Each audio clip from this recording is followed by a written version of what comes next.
classic Bonorama. Tom has a Bonorama for some reason. That's the name of the show. He'd like to share it with you. Bonorama? Welcome to Bonorama. I like their cover of Venus. Oh, that was Bananarama. Yeah. I got it, Dave. Do you think that's what the name of the band meant? You think it was about the fruit? Didn't you sing Penis for Venus? Oh, Penis. Everyone did. Your penis. Of course, yeah. You ever play that song longer into the biggest part of me? Wasn't that... And we're off. Christy Lee's over there. Hi. There's Pat Godwin. You're the biggest part of me. There's Willie Griswold. Good morning. There's there's Josh Arnold. Hi there. I cleared my throat when Willie talked. There's Ace Cosby. Hey. I am Chick McGee, and here's Tom Griswold. The legendary voice of Ace Cosby. I tell you what, it's hard to be in the same room with Ace, knowing those mellifluous tones are going to flow from that voice. You know, you're right. It is hard being in the same room with him. You're exactly right. Well, thank you, Mr. McGee. Oh, did you hear that? Wow, yeah. Oh, that is just nice. Isn't it? You're welcome, Ace. We'll be getting that Ace Cosby joke of the day. By the way, something special and secret's happening in the other building. I don't know if you know about this. Pretty hard not to. Oh, the Electric Amish? Well, that was the secret. We were going to have a surprise guest here in just a few minutes. It's not a You've secret. been promoting it all week. You talked about it yesterday. Oh, that's right. Okay, well, then it's not really all that secret. The Electric Amish will be joining us in just a few minutes. I'm very excited about this. The Electric Amish back together. They've done the reunion. Was there a problem? It's a reunion tour. They have one stop. They're going to be at the Mitchell's Sports Bar and Grill in Fort Wayne, Indiana, it would appear, coming up this Friday. Nice. The big reunion show. They got back together. They settled their differences. I hope there's no bad blood on stage. That's what I'm saying. I don't want. Oh, there is. Well, we don't want anything to break out. The Electric Amish will be our special guest, our house band. Coming up on Friday, our house band will be the Black Moods. A great band. Looking forward to that. Christy, you were saying something? It's a different kind of trio than the Electric Amish. Yeah, you look so nice today. You've got a nice sweater on. Oh, Chick hates it. Why? Looks so cute. No. It looks like it's the dead of winter. It's a non-color. It's a non-color. It's like take the absence of color. It's worse than Cream. white. It's worse than white. It looks very nice. I don't know why you look very nice, and so does your sweater. Bland. Thank you. Are you cold? From Bland Designs. I like bland. There's not just one color of white. Oh. There's a rainbow of white. I'm sorry. When was the last time you wore bright orange? This last night. Really? It was my feel pretty evening. Tuesday nights are my feel pretty. I take my super shower. Yeah. I do it all. Have flamingo pajamas or something fun? Exactly. Yeah. Coming up, we have interesting news about showering. Okay. Did you see that story, Christy? Yeah. I will give it to you. You sold the hell out of it. I'll give you that. I think this is fascinating. About showering? About something that happens while showering. What are we talking? Soap? We talking shampoo? I know all about the shower. Body wash? What are you talking? It's all in there. It's all in the mix. Coming up, showering. Now, Ace, do you shower before the show every day or no? Yesterday I did the evening shower because I mowed the grass. So Oh, okay, an evening shower. I like an evening shower, too. Yeah, I did. That way I can sleep in. Yeah, I did both. Oh, really? Did an evening shower and a morning shower. You shower. Oh, did you get a little dirty last night? You shower. in the bedroom. Clean that sticky leg? Yeah, no, sadly, I took the dogs for a long walk, and it was so hot and sweaty, I showered before I went to bed. Yeah, Kelly, it's every other Tuesday, Christy. That's when they do it. Oh, okay. We'll know. All right.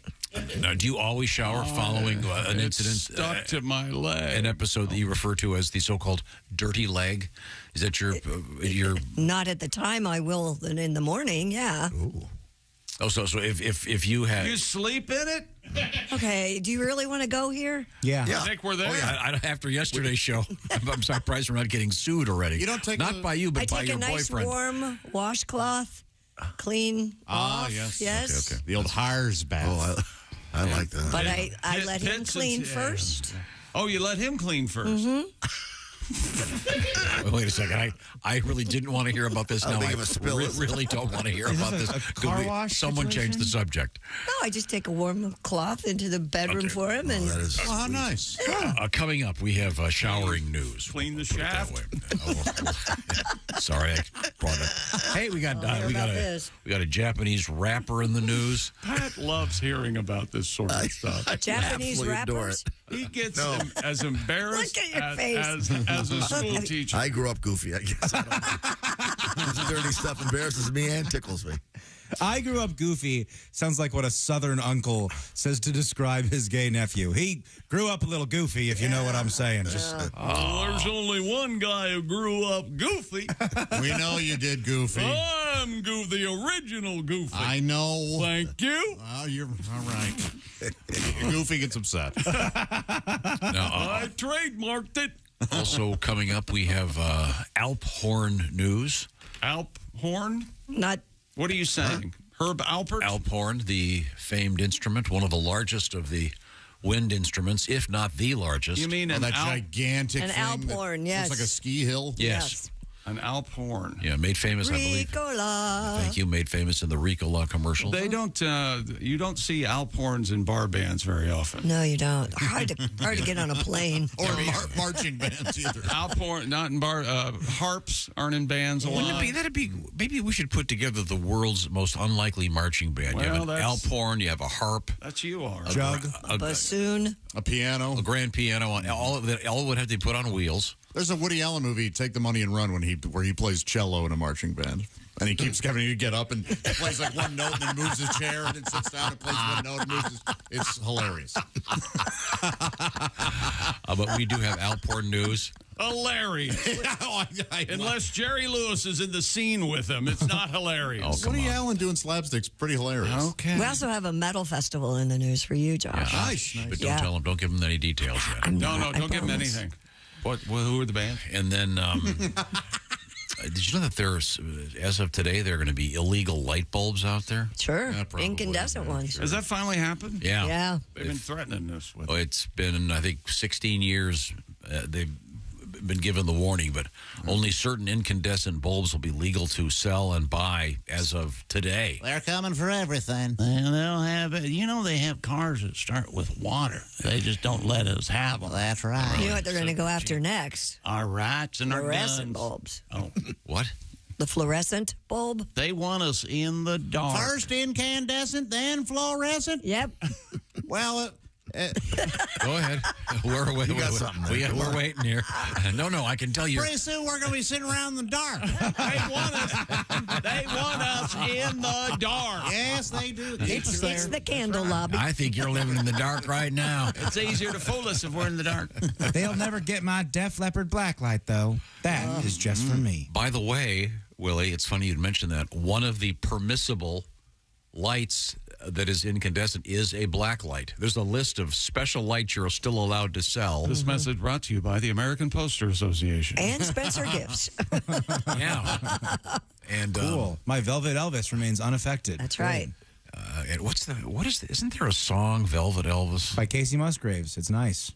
Yeah, and what's the other one, chick, that we used to play a little bit of? Weird Al has a song about that. Like Me and Elvis. What is that song? yeah. Me and Elvis, yeah, by the Human. What's the name of that? I'll try to dig that. I love that song. Yeah, remember that was a good one from way back. Obscure, but good. Also coming up, we have various artistic things in the news. Drink a glass of wine. Yeah, me and Cool news from NASA coming up. I'm very excited about that. See the supermoon? Yeah, it's great. Yeah. Did you look up at the sky this morning?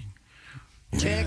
Beautiful. What do you mean, Oh, my God. I didn't see it. Yeah, it's up there. Big, Okay, I'll big take a bright look. moon. Big bright Is moon. it full officially today, or was it last night? I don't know. It looks great, though. Now. Is it waning? Is it waxing or waning? No, it's going to be sunny all day. Oh, Yeah, it is. Check local listing. It's not waning out. It's going to be sunny all day. It's not waning. There's something about waxing off. I love it. How does that joke go?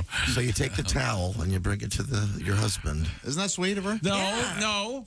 A damp, warm. No, a damp, warm washcloth, of course. Not a cold washcloth. No, warm. Okay, It's gotta coming be up warm. also. You ever get this? Oh, don't touch it. Don't touch it. No. Coming up, we also have Really sensitive. an update on bears in the news. And an update on that daredevil, the French guy that fell off that skyscraper. He's still dead. That was more or less update? more or less the update. Don't you like that sort of thing where people base jump, they use a parachute, jump off buildings? Love that stuff. Yeah, why? Just great. endangering their lives and others. They fall on a car and kill the passenger. He just fell on The pavement. one of the whatever. He's okay, but. Have you seen the video? He manages to hold on to his cigarette almost to the very end. Oh, gosh. He's He's French. a French guy, you see. And he was dirty, too. He smelled bad. Oh, did he fall? Wee. It's all coming up right now. It's quiz you time. die, from a heart attack? Okay, don't worry. No, gravity. We have Christy Lee right across the way at the news desk. Christy, this is our quiz. Yes. Your sleep number setting on your sleep number bed is what? 45. What does that mean? It means that it's a little bit softer now. A little bit softer now. That's right. And then Chick McGee, by a little contrast. bit harder now. A little bit harder now. What is yours? 100, the maximum number, the maximum firmness. with my sleep. So adjustable firmness, the beauty of the sleep number bed, and I've got to make this clear, it's adjustable all the time. So if you, maybe you wake up the next morning and go, you know something? I'd like my mattress a little bit firmer. Touch the button. It's that easy. And these smart beds from Sleep Number actually help you decide what the best number for you is. They're that smart. They give you information back. So let's start sleeping at the next level. And Sleep Number, of course, has perfected the adjustable mattress and bed, but they have a lot more going on, including things involving temperature, involving raising your legs or your head. So find out what I'm talking about by going to the Sleep Number store. They know what they're talking about. Sleep at the next level. Unlock your potential for great sleep. And by the way, right now, the beds are smart beds. You can be smart too, because right now, a number of different very, very special things involving finance, like special financing for a limited time. The store will tell you about all the details, and especially this $500 savings right now on the next generation Sleep Number smart bed. So find out about the special financing at your favorite Sleep Number store. To find it, go to sleepnumber.com/BT show. Also, update on the bear in the hot tub and more exciting stuff going on in the world of animals. And by the way, the story we had about the bear at the Chinese zoo that they thought might be a human in a suit, Yeah. that story was everywhere yesterday. Every national newscast had the photographs of it. We'll be right back. It's the Bob and Tom Show. Bob and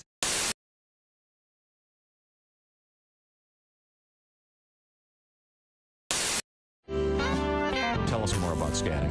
Well, it's it's like in the traditional jazz sense. It's the scoot up, beat a bada. But I mean, I don't do that. I do it to classic rock only. Right. The most famous scat is probably the worst ever.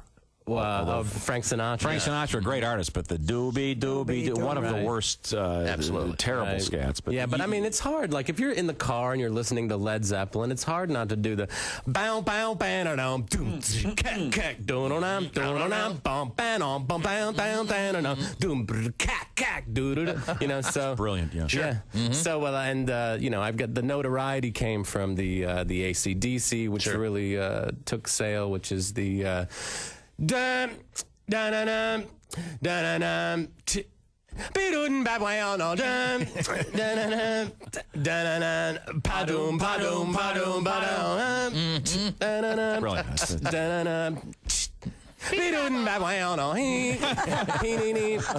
and my girlfriend's like, most people sing the lyrics. That's true. Okay. I Staring can out the scat window. Amos Moses by Jerry Reed. Oh, please. yeah. Let's hear it. Please. On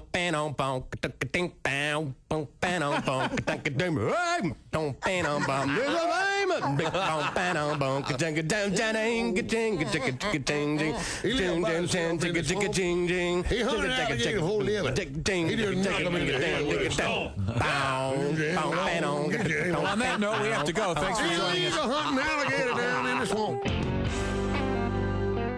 Hey, You dog owners, listen up. This is something for your big sweetie. Chew Works. Has your dog ever scarfed down one of those chew sticks without really chewing? ChewWorks has a hold to chew, which will prevent choking and GI blockage. When dogs can't properly hold the chew stick between their paws anymore, they tend to just swallow it. Available in 3 sizes, mini, junior, and large. Extra large coming soon. Their whole purpose is to provide a safer and healthier way for your dogs to chew. ChewWorks.com. The Doors just got divorced. We know Paul McCartney went through the worst divorce in history. That's true.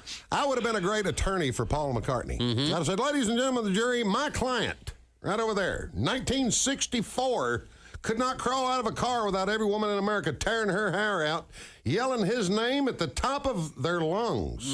He could have had any woman in the world that year.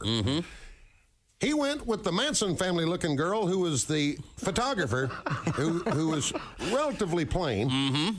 Lived with the woman for 35 years. 35 years, not one night did he ever miss with his wife in 35 years, except when he was arrested for marijuana in Japan, and she was down the hall in a different cell. Yeah. Okay? He loved this woman. She made him eat vegetarian food.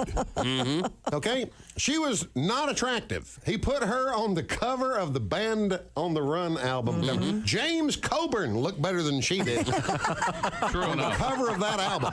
This woman couldn't hold a tune in a bucket. Couldn't hold a tune in a bucket. He let her play in his band for 10 years. He loved this woman. Lived with her 35 years, never missed a night. She passed away. He became a knight. I think he owns Happy Birthday. I know he owns Ramblin' Rick from Georgia Tech, a hell of an engineer. He's a billionaire. The Queen hit him over the shoulder with a sword and made him a knight. He is a sir. And that one-legged, wooden-legged woman wants you to believe that he's hard to get along with. He said, take this bread and eat it. It is my body. And the disciples said, Jesus, we're all on low-carb diet. We appreciate you dying for our sins, but we're all trying to slim down a little bit. We want to look good in the painting. State of California is apparently, they're in the process, I guess, of banning the Mylar balloons, they're called, the small ones. The silver ones. Passed in the Senate. It's on its way. Because to the General apparently these Assembly. balloons cause massive power outages. I can see it's an important, serious business. But when, in the course of learning about this, we found out there actually is a group called the Balloon Council. Yeah. This is someone's job, someone's life. They have to take it seriously. I'm sure there are a lot of issues with balloons. Oh, I'm sure. Nothing to laugh at. Oh, yeah. It's a serious organization. Oh, absolutely. Dear Bob and Tom, writes Gary. I want to know what every other American wants to know. What is the Balloon Council doing about inflation? Oh. Ladies and gentlemen, Gary, thank you for your letter. We have Doug Moreland on the line. Doug, good morning. Good morning, guys. How are you? Christy. Doug. Okay, your dog's name is Holly, I understand. Holly. Short for Holly Peño. Can we hear her sing? Is that? Yeah, it's called I Taught My Dog to Say I Love You, and she means it. Okay. Oh.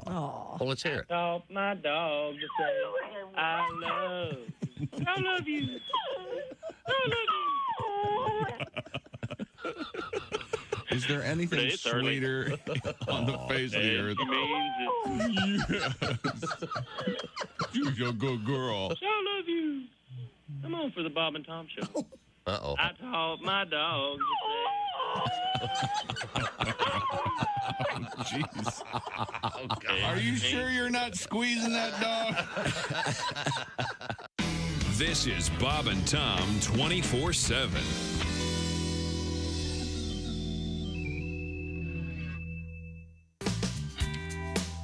This is me on guitar. Very exciting. Look for my new album coming out. What's it called? A Mellow Mood. Just Chick. Yeah. What do you think? Can we make up some? Can we make up some album art? Just have them hang around so people can. Do you have an album? Maybe we can have you Let the lying begin. in the famous naked Burt Reynolds pose. No, I think he should be Remember that? wearing No, Tom. satin pajamas with an ascot. It would be an actual album cover. You know, me in a pipe sitting in front of a fire. Yes. In a mellow mood. There's Christy. Hello. She's at the news desk. There's Pat Godwin. Hey, Chick. Embarrassed by fornication. Oh, boy. There's Willie Griswold. Chick, is this going to be a departure from your first album where you did guitar songs with finger picking? I believe you called it fingering with Chick. Let Chick finger you. Oh, my God. Yes. The front cover, he's lying down on third base at Wrigley Field. No, the front cover, I'm smelling my index finger. No? Isn't that album called Ah, Fifi? Let's get to fingering. That's more of a song title. Yes. Are you embarrassed again, Pat? Yes. I'll finger you, Pat. Bring that over. Oh, boy. What an offer. There's Josh Arnold. There's Ace Cosby. Hello. Oh, you have any of those finger picks in there? I got no sleep last night, so good luck, everybody. Okay, good. And now we're going to get hooked up, I think, with the Electric Amish here in just a second. Ace, you want to press the button, see if we got the boys there? Oh, look at that. Oh, there we go. Oh, wow. If you're watching on the camera, that is quite a guitar. Is that you, Lord?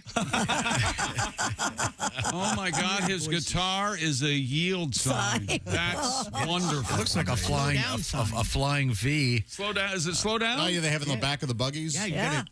Yeah. Oh, that is beautiful. Moving vehicle. So who's going to be the spokesman today? I figured all of us would. We've got a 45-minute presentation ready. Oh, right. Mostly about farming. Excellent. I see. I did have one quick question. I was confused. I heard a little bit ago, Chick, why you got that stinky finger? What's going on? Well, it's, I'm thinking of putting an album out called Chick McGee in a Mellow Mood. Or Chick McGee, Let Me Finger You. Right. Wait a minute. It's about. I thought there was something about finger picking. Well, that's the concept, but the title. That's the name of a song. Let me get to fingering, I think. Yeah. Let me get the finger in. Let's get the finger. No, fingering. Two fingering.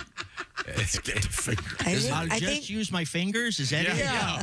Okay. Finger picking, you see. Yeah, I know what you're talking about. That's a fancy style of guitar picking. Yeah. Oh, yeah, fancy, very fancy. Now, I got to tell everybody, the Electric Amish back together. Their reunion tour will be one gig at Mitchell's Sports Bar and Grill. You'll be in Fort Wayne, Indiana. It's going to be a... Heck of a ride. We really got to get out of here soon. Yeah, if you could wrap it up, we got to get going. Check local listings. I don't know how far you are from Fort Wayne, but we're quite away. We're like a 3-day ride. Okay. All right. Okay, good. Well, do you guys want to favor us with a tune? No, but we'll play one of our songs for you. Okay, that's fine. That's fine. What do you got in mind? It's this one here. It's about how the Amish all help one another out. Oh, that's nice. Are you ready, Carl? Barry? Yeah. Graver. Okay. All right, fellas. Let's go.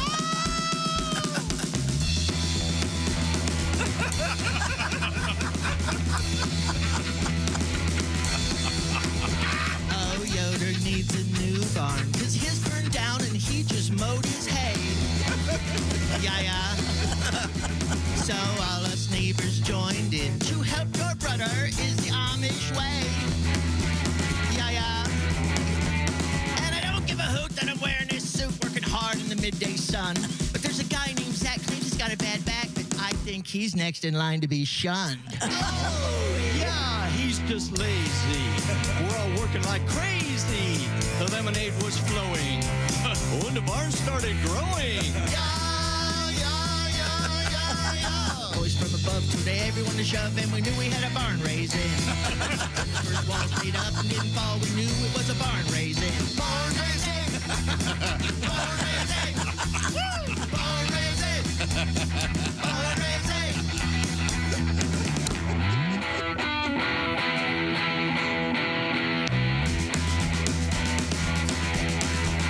Oh, well, we're always working so hard.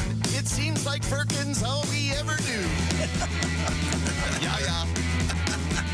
We only took a short break. We ate our lunch and barely stopped to chew.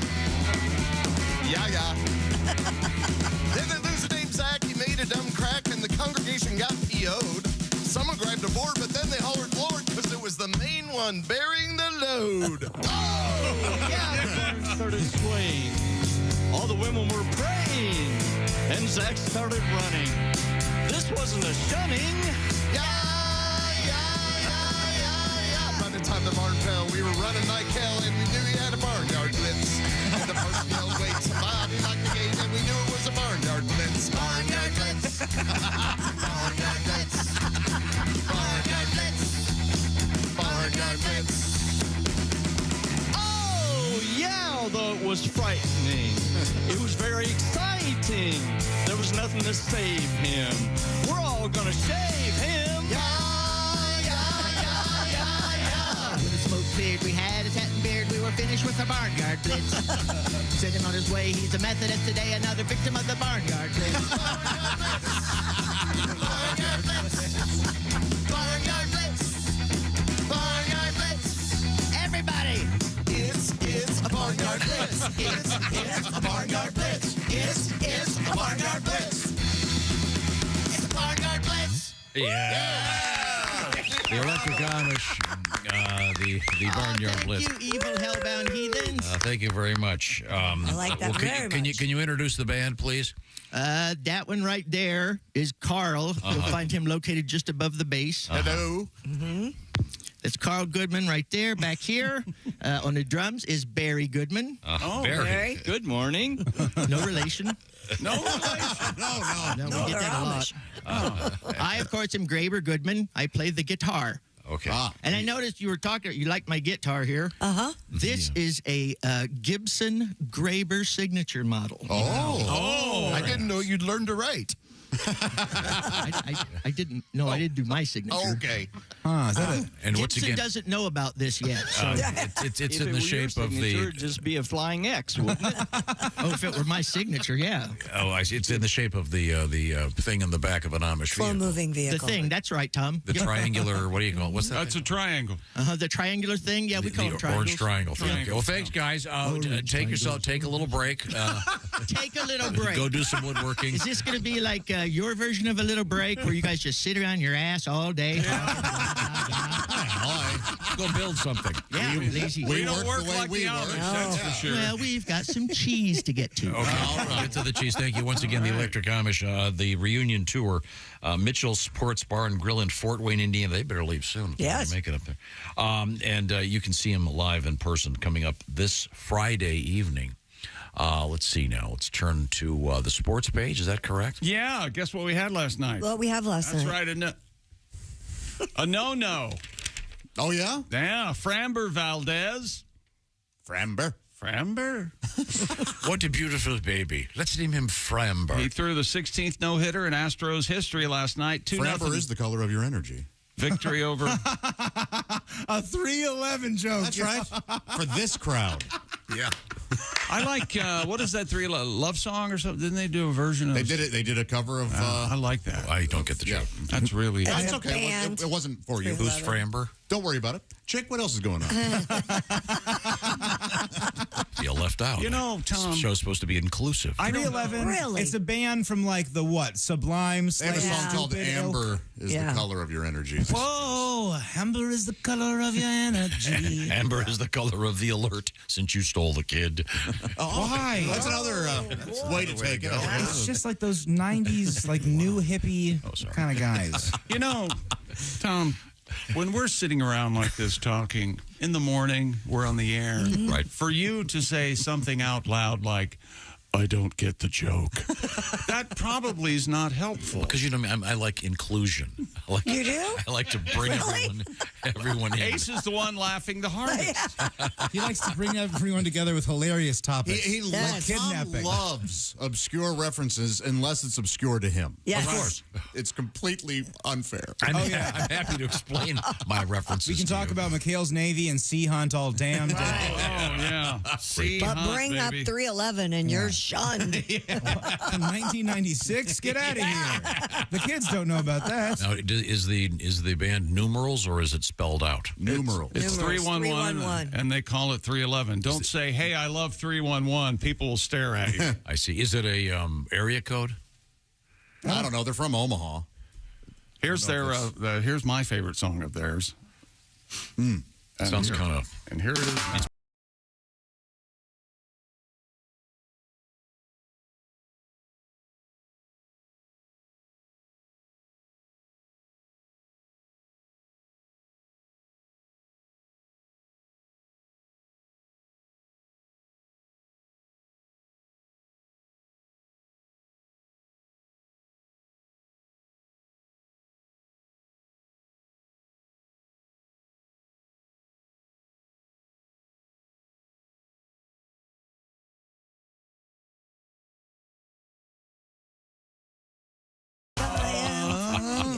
is good. Yeah, Well, that's yeah. good. See, your joke helped us all learn something. Oh, Can you imagine him saying something and I don't get the joke, Tom? Well, perhaps you should leave. Yeah. Anyway, where was I? You were talking about Frambo throwing a no-hitter. Framber Valdez, 16th no-hitter in Houston Astros history, although albeit against the Guardians, so it will not count. That's right. He went They're all right. 2-0 last night, and here's and this is very exciting. It's going to be my first chance to use this. I've been feverishly taking Spanish. Oh. And I fluently. I don't want to say I'm fluent, but I'm fluent in Spanish. Okay. So here he is after the game yesterday, talking about the outing.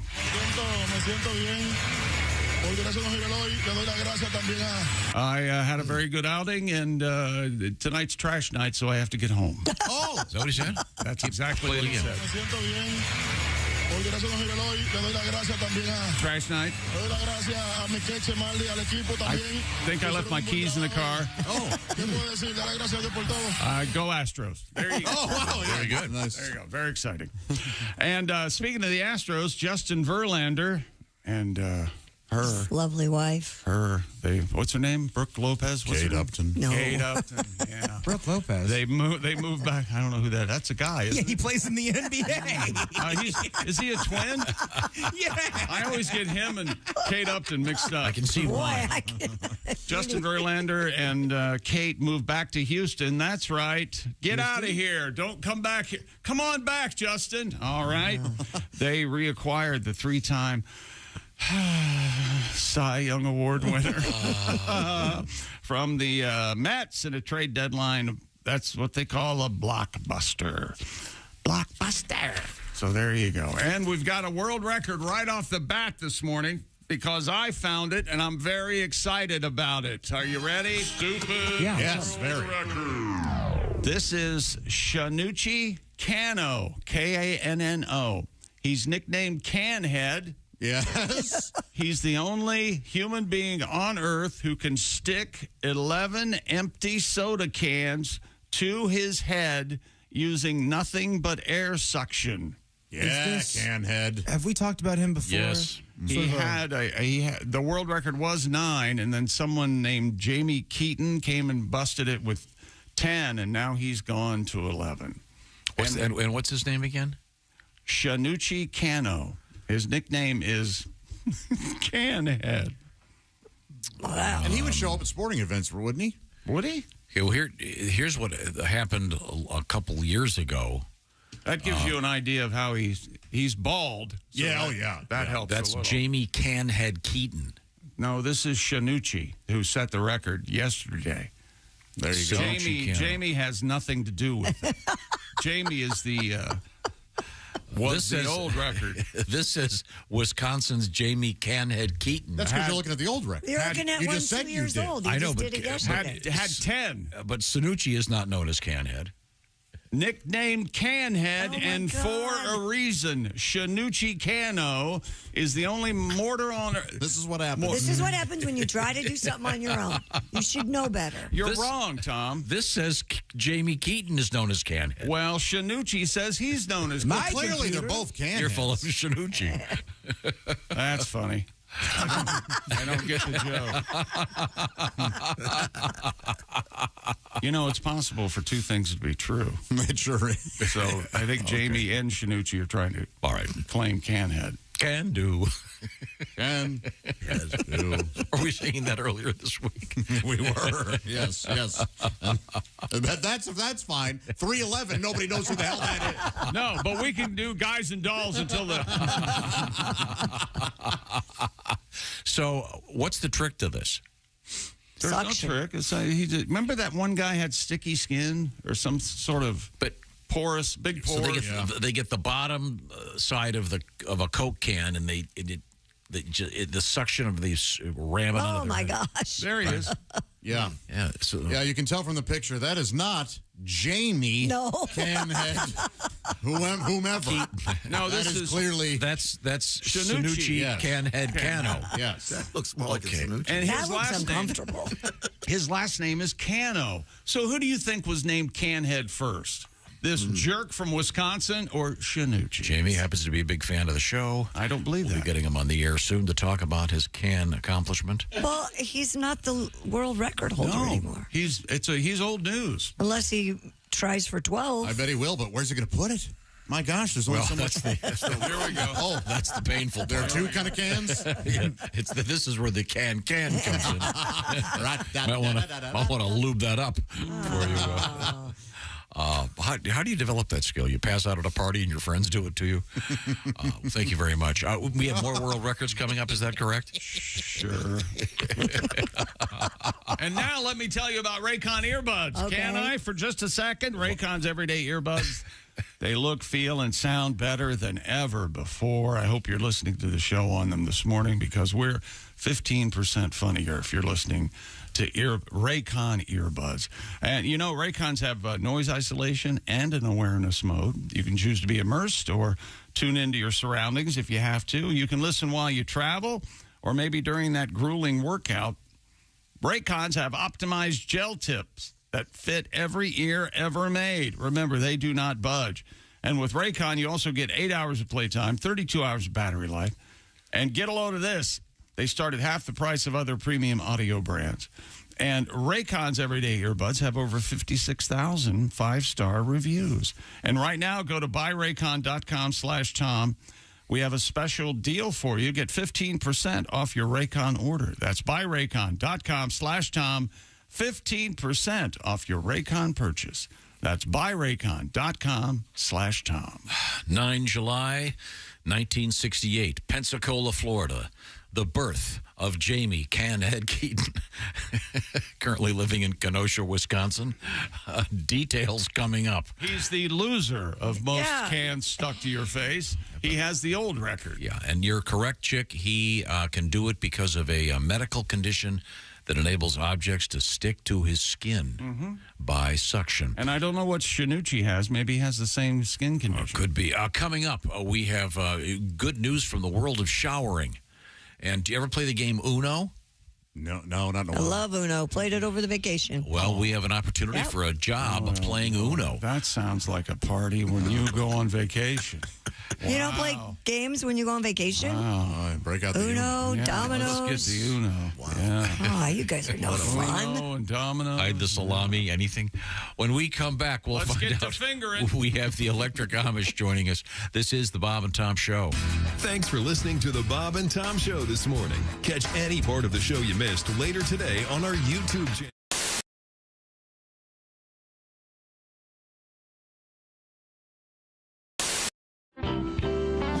So, again, to go through your dating ritual, you've met some lovely young lady, perhaps after an evening on the town, and You take her back to your place. You get back to the townhouse. She wants to come in for coffee or something. Do you show her your chops? Do you immediately sit down? Oh, by the way, I happen to be. I say, hey, by the way, I don't want to brag or anything, but how about I lay down the thunder?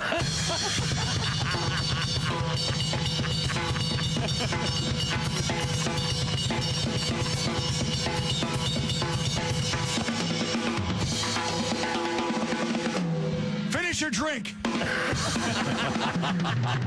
We're going upstairs. Oh, my. So do the ladies? It's really not that strong. You can take a bigger sip.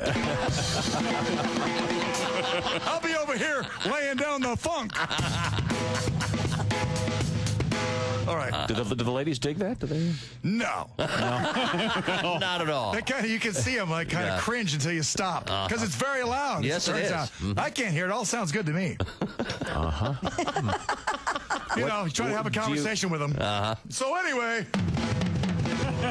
All right. Do you play any sort of romantic stuff? Do you play like a slow tune, maybe something mid-tempo? With the brushes, maybe? Yeah, get the... No, I don't even own a pair of brushes. No. What's the point, huh? Yeah, maybe It's the purpose. you can do some of these things. You know. So anyway. Can't your roommate feed your dog? Very romantic.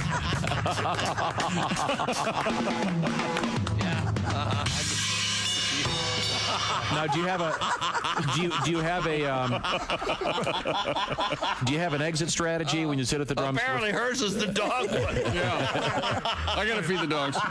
But I mean, That was Tom's line. I'm surprised the girls are using it. Once you sit down and just you play for a couple minutes, then do you have a way you can gracefully get up? Do you have like a little finish, a little quick? Yeah, I like to. I'll finish kind of like this.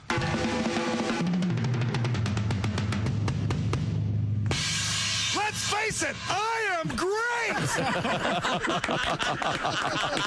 Greg Hahn, ladies and gentlemen. Yeah. Wow, that's I love a man with fantastic. confidence.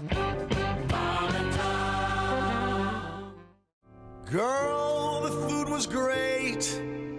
The company, even better. Why sit here all night long, going on about the weather? I know it's our first date, and good girls gotta wait. But I just turned 83, and you said you're 78.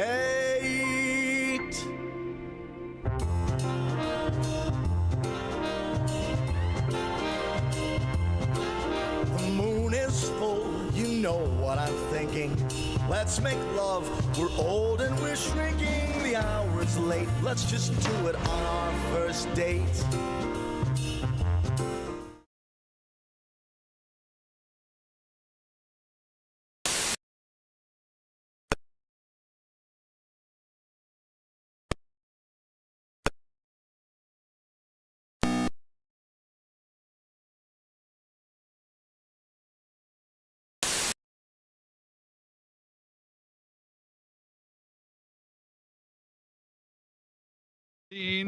Guys, if you've been longing to have breakfast surrounded by flat-chested women in baggy clothing, then you'll want to visit the all-new breakfast restaurant, Pancake Hooters. At Pancake Hooters, you won't be bothered by waitresses who accidentally dip their large bosoms into your maple syrup, or who break the yolk of your egg while bending over the table to pour your coffee.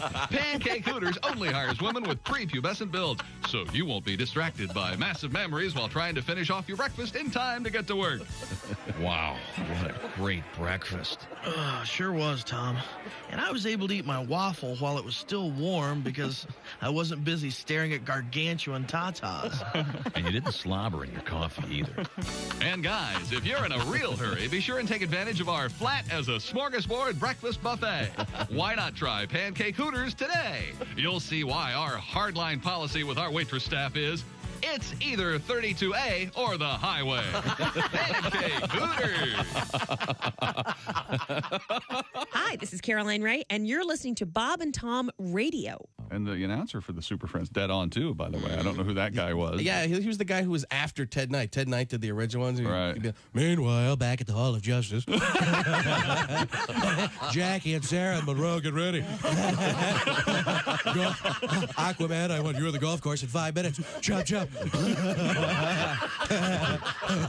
Hey, Superman, you're going to free bowl of soup with that hat or what?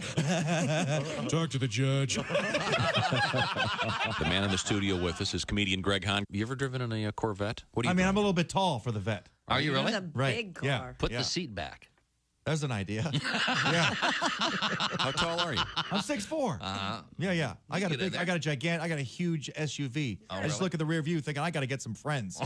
Rows and rows of seats, nobody in them. I just go from gas station to gas station. Hey, want to ride? Yeah. Tell them about your 3-point plan for success, Greg. What is that? Where I bought the car is too expensive? Right. My house is too expensive? Right. Knock up a fat girl. How about it? Yes, sir. Mr. Check me out. Success. That's Greg Hahn. Tom Simmons is our guest. I understand you've been to Afghanistan, I assume, on one of the USO type tours. The Comics on Duty. Okay, good for you. Afghanistan is desolate, man. Everything is dirt. Every building, every structure is like dirt. We don't need satellite-guided bombs. We just should drop water balloons.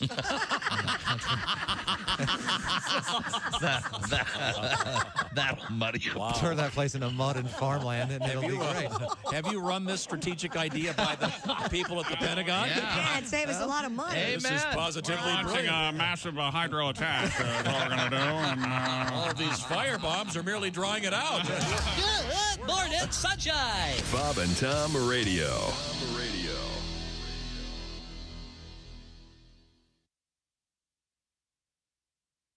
Coming up. Wait a minute. Hey, welcome back to the Bob and Tom Show. Christy Lee at the news desk. Yep. There's Pat Godwin in the performance room. Hello. There's Willie Griswold. Hey, man. Josh Arnold is here. Little Peter Gunn for that ass. There's Ace Cosby. I'm Chick McGee, and here's Tom Griswold. It's an Amish gun. Yes. You were thinking about what a Peter gun might be? Not really all that subtle. No. Hi, I'm Dick Rifle. I'm Peter Gunn. I'm Cock Bazooka. All right. Oh. Cock Bazooka was a hero. He saved so many towns in that show. So many towns in that show. That is the sound of the Electric Amish. They have reunited for their tour, which will consist of one gig, Mitchell's Sports Bar and Grill in Fort Wayne, Indiana, coming up. We'll get another song out of the Amish Boys in just a few minutes. Thank you very much, fellas. Carl on the bass, Graber on the guitar, and Barry, oddly enough. On drums. On drums. Thank you very much, fellas. By the way, I did a little homework during the break. Here we go. And no one asked for it. You doing homework here. This almost never leads to anything good. No, I think this is pretty exciting. Nope. This is the band 311. Yeah. And is this their big hit? That is one of their bigger hits, yeah. So while I scatter my spit, I dream of juice. Have you ever laid out in the dark hallway? Display the kiss that made today. I say I was 311. Yeah, you really dig this. That's good stuff. I feel like I'm a 20-year-old girl that Josh is trying to impress. I was into them back in the day. They're good. I just listened to it. But I wanted to find out the origin of the name, and I thought first maybe area code. It's kind of, but not. This is really fun. The band's name was chosen by Aaron Peanut Wills from the band. It's the police code for indecent exposure in Omaha. Oh, all right. After a friend of the band was arrested and cited for skinny dipping in a public pool. We got a 311 over here. Got a 311. Mm-hmm. So there are different codes in different cities? That would certainly be what this implies. I don't know if that's correct. And there was always the myth or the urban legend that 420 was police code, but apparently that is not the case. Josh, 420. Right. What's wrong with 420? How was that not the case? That made so much sense when people were saying it. I think it sounded so right. The origin of 420, I believe it's a couple of high school guys used to get together at 420 in the afternoon. It's one of those hard to pin down things there that's out there. Anyway, that's so skinny dipping, indecent exposure, Omaha, 311. You've never skinny dipped, have you? Of course. You have? Yes, absolutely. Remember, that's he right. was Bear Man. You skinny dipped with your brothers, right? Hot. Yeah. Josh, you had 3 brothers. You ever skinny dip with your brothers? No. No, I didn't. I wouldn't think so. No, we weren't gay and incestuous. Like Tom's family. Hey, don't insult the Griswold credo. I've skinny dipped in Little Traverse Bay. Oh God, Harbor Springs, Michigan. Right the one time I went skinny dipping, me and my friend Mark were hanging out, we're drinking, and this beautiful woman goes, "Hey, you guys, let's go skinny dipping." And then out loud, my buddy just goes, "Play it cool, Mark." Yeah, hilarious. You've been waiting for this moment. It's fun, man. You feel free out there. What lake was it? The Lake Clearwater. The lake that my mom had a house on. All right. Okay. Very good. Very good. Chick? You know Willie's mom, right? I think it was called Lake Norris. I think. Oh, you did Tennessee. Yeah. Was there a lady involved? As a matter of fact, yes. Really? Have you ever skinny dipped with someone other than your family? I have, yeah. Really? Oh, yes. Very cool. Yeah, it's fun. A woman? Yes. No kidding. Well. Did you touch each other's private parts? Get close. Did you get to fingering? First of all, a gentleman would never discuss. Is there anybody in this room who's a result of you skinny dipping? No, No, this was many years ago. Oh. Yeah. Ace, you ever skinny dip? Yeah. Yeah, do you remember what? In a pool. Yeah, that's mostly where I've done it too.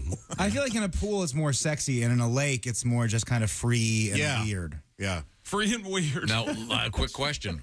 Was it day or night? Daytime. Oh. What? Sure, yeah. You went skinny dipping in a lake in the daytime? Yeah. You're a bad man, It Chick was really McGee. hot. Very bold. Was it a crowded lake? No, it was just us, actually. It was the Breaking Away Lake, wasn't it? Yes. You and Dennis Quaid would sit on that. You're in the quarry? Me and Dennis Christopher, and it was a good cast. That was a great time shooting that movie. The quarries were fun back in the day. I was an extra on that movie. Oh. Pat, did you ever skinny dip? Harvey's Lake, yeah, in Dallas, Pennsylvania. Okay. From now on, Pat, when you start telling a story, yeah, I want you to start every one with "Once Upon a Time." Okay, all right. Once Upon a Time, Harvey's Lake. Were you? Was this at night with a lady? Night, yeah, Colleen Kennedy. Yeah. Yeah, it was. You just said her name. Why not? Who cares? She might. Colleen, guys, I bet cares. She's been dead for years. It's fine. We never found the body. Pat had a barrier by that Somewhere in lake. Harvey Lake. Now, if I'm not mistaken, Harvey. I could be wrong, but is today the anniversary of Josh joining the show? No, it was yesterday. Oh, it was yesterday. Missed it. And please, I was kind of happy that it just sort of slid under the it's radar. the anniversary. Please and thank you. Oh. You know, anniversary? Thank you very much. Well, when we come back, Pat, do you have a song to tribute? For Josh, I've got like 10. Yeah, we'll do the best one, I think. Okay, we'll do a tribute to Josh. So looking As forward. long as it's not about eating or masturbation, I'd love to hear it. Once Upon a Time. Hey. Okay, and what's coming up in sports? World records. Okay. Oh, I forgot my juggling. I had got my juggling bags out. I forgot to bring them in. I'll bring them in tomorrow. Okay, let's one of the look world forward to that. records. Why would you say it if you forgot Juggling. them? Because to remind myself, and now I remember this. And what are you on my ass for, Griswold? I thought you were going to have juggling. You know what I don't need is another generation of this. I'll tell you that. You know what? I don't need somebody letting me down. I thought we were going to have juggling bags I was today, and now going to teach you how to finger because your dad won't. I can tell you that. You start on the out. Okay. Also coming up a little bit of this. Yo, 走る走る走る走る。もし今これ見て走ってる人たち。Okay, that's coming up, and there's we got this too, by the way. Oh, sorry, that's not it. We got Japanese rap coming up. So all I'm going to tell you. This is the Bob and Tom Show. More Bob and Tom next. Got a comment? Our email is bobandtom@bobandtom.com.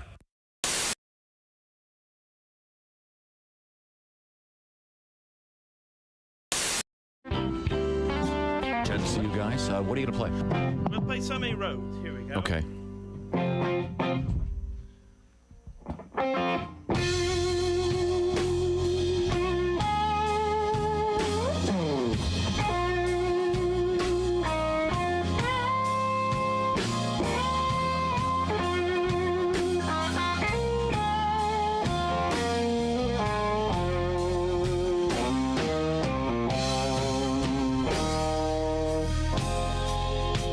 So many roads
Really good. Sound a little happier.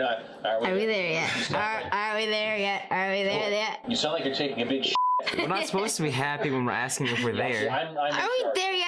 Okay. The producers are in here. The minions are out there. Okay. Dad, would we say, are we there yet? Dad. We're like, are we there yet? You're already once again on the floor. Okay, Hitler.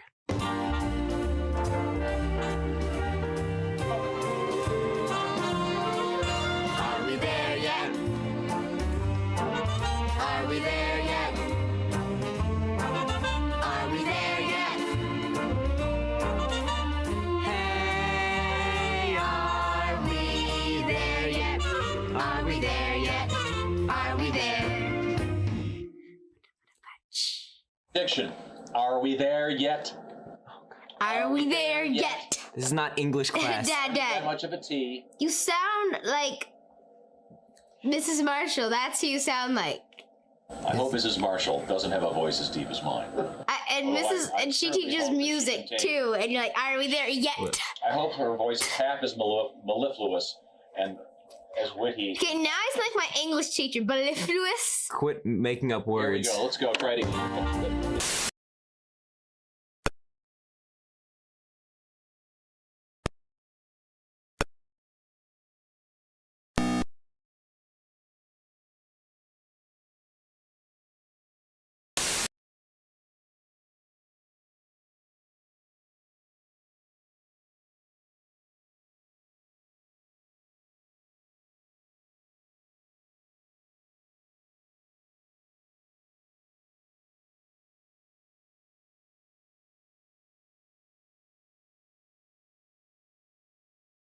Bob and Tom exclusives, and it's here on the internet. Bob and Tom 24/7. There was this bass player, and he was sitting in a bar just getting really, really drunk. He was mad at the world. Yeah. He had been fired from his latest job, mad at everyone, just angry, drinking. So he leaves the bar. He's very, very drunk. He's walking down the street, and across the street is a nun walking the other direction. Mm-hmm. Well, bass player runs across the street, knocks her down, and just starts kicking her and hitting her and going crazy. A drunk bass player. A drunk bass player. And he looks down and says, "You're not so tough now, are you, Batman?" This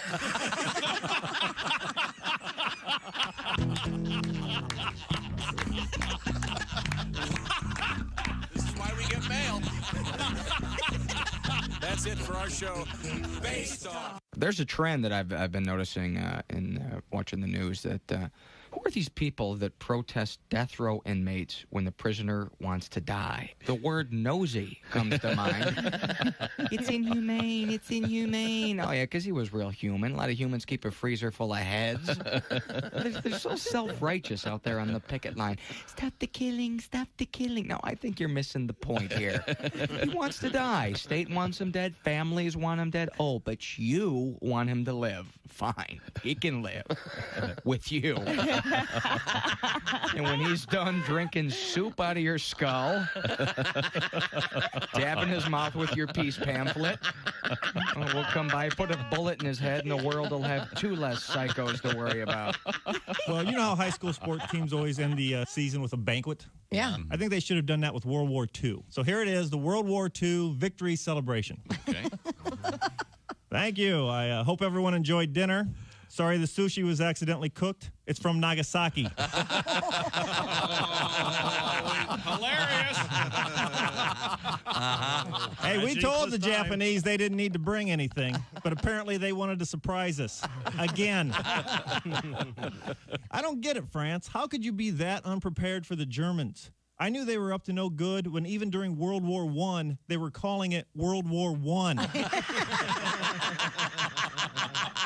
Can I just say that I really love doing this program? Oh, thank you. You know, as a comedian, this is like such a fun. It's actually entertaining and fun to do it. You know, and as a comedian, you do a lot of shows, and you know, like I did a radio program a few weeks ago, and they introduced me as the bad boy of comedy. Mm-hmm. I never said I was the bad boy of anything, nor do I want to be introduced as such. Mm-hmm. Where'd they get Only in comedy do you ever hear that. You never hear that in other professions. You never hear, he's the bad boy of gynecology. See the guy putting on his gloves with his fingers cut off? Had his finger in a dike. Hi, you're listening to Bob and Tom Radio. This is Jim Gaffigan. Indiana State Fair. Welcome back to the Bob and Tom Show. Christy Lee at the news desk. There's Pat Godwin in the performance room. Hey, chick.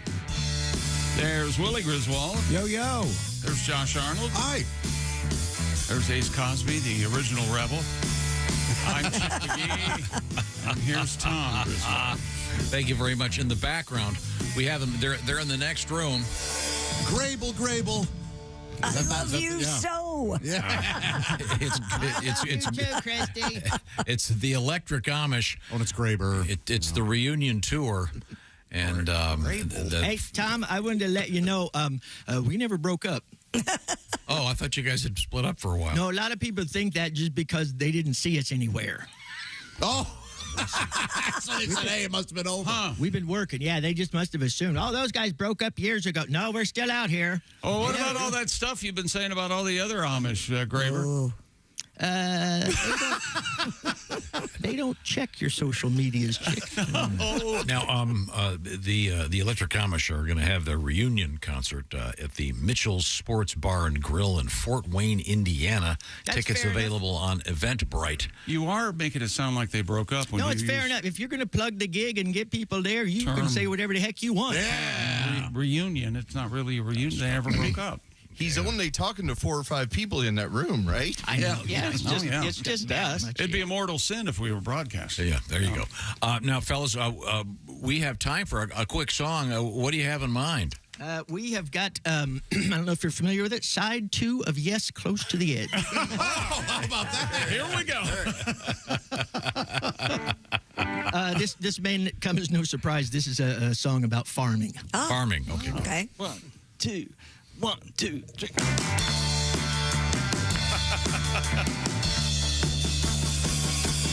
Oh yeah, I think that farming should all be done by hand. When I see your tractor, I wanna hoe your land.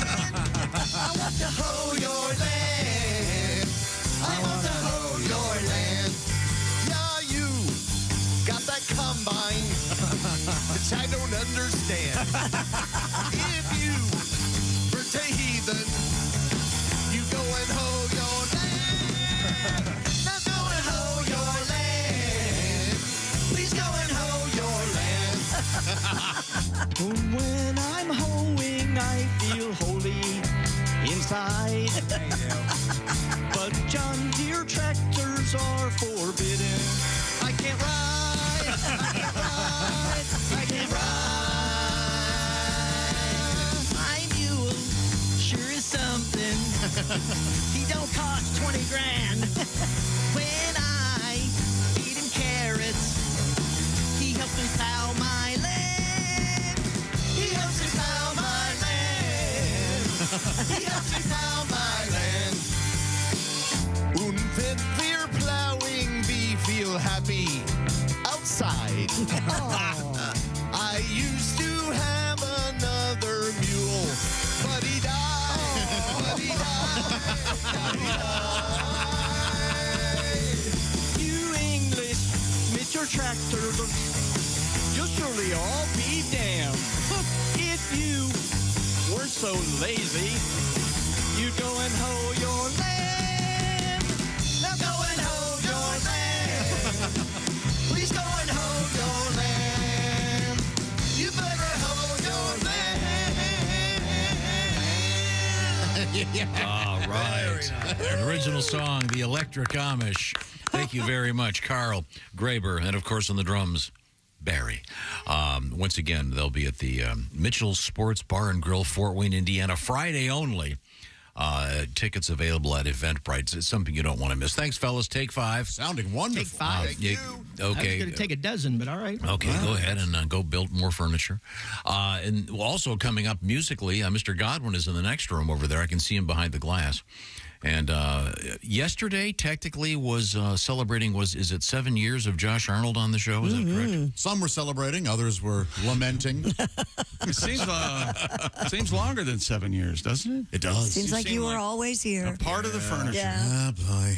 Yeah. 7 years. Do you find yourself becoming a sort of lame duck. Or possibly a parody of yourself? I think my way with the word and my sense of humor is just still good. Nicely said. Thank you.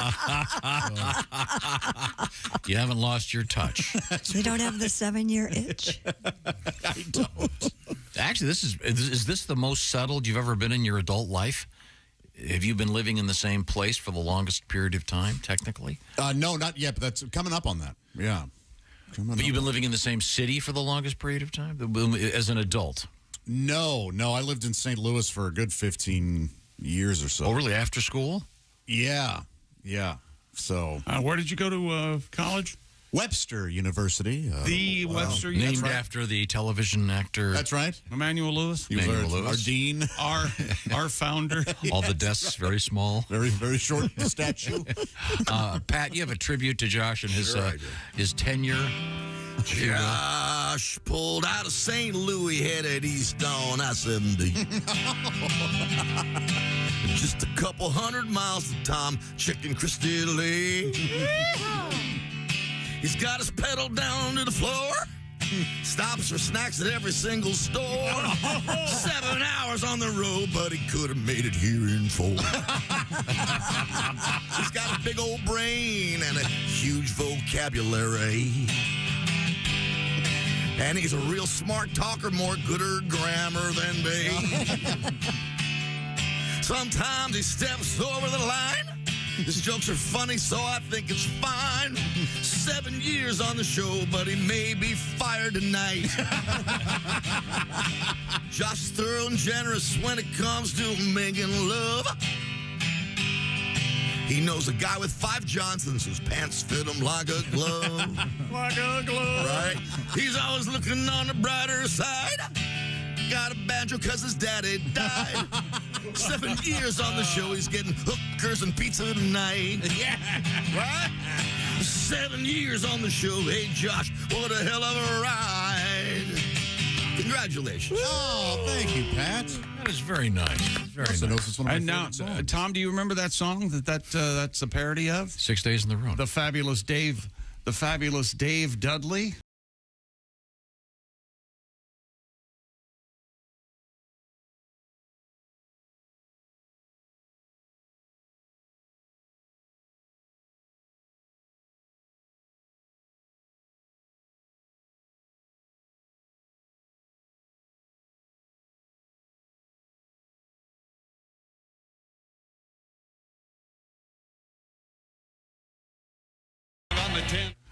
That is nice stuff. Thank you. Thank you very much. That was one of the first songs I ever really liked. Really? Yeah. It's so great. Yes. Oh yeah. When you're a kid, you don't know no better. Now, what is the first song that you actually purchased?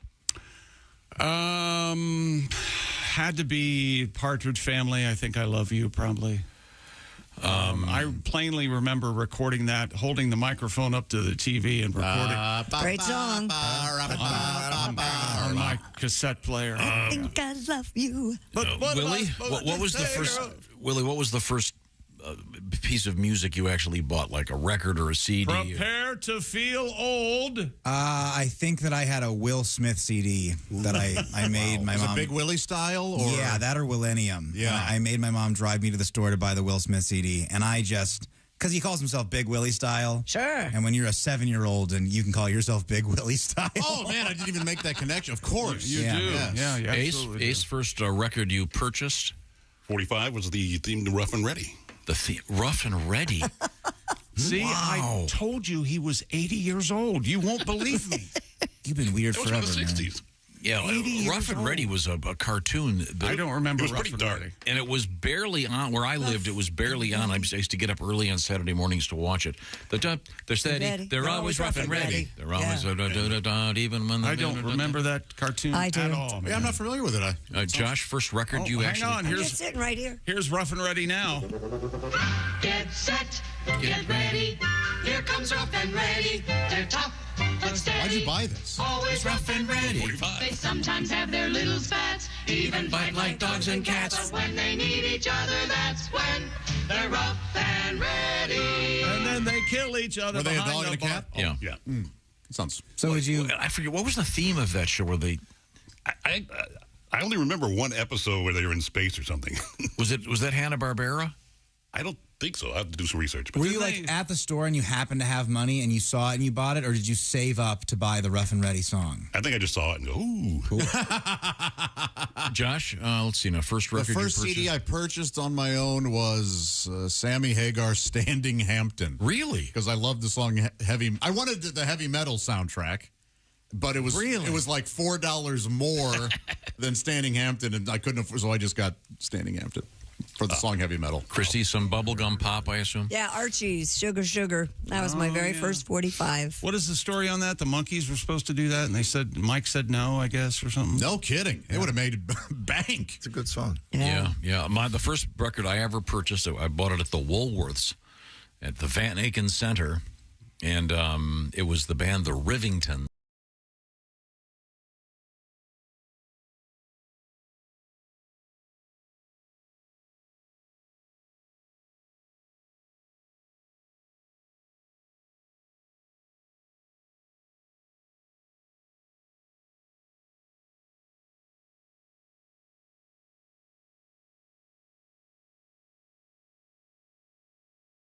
Yeah. The flip side was, I believe it was called Deep Water. Oh. Kind of a gospel thing, which I never played.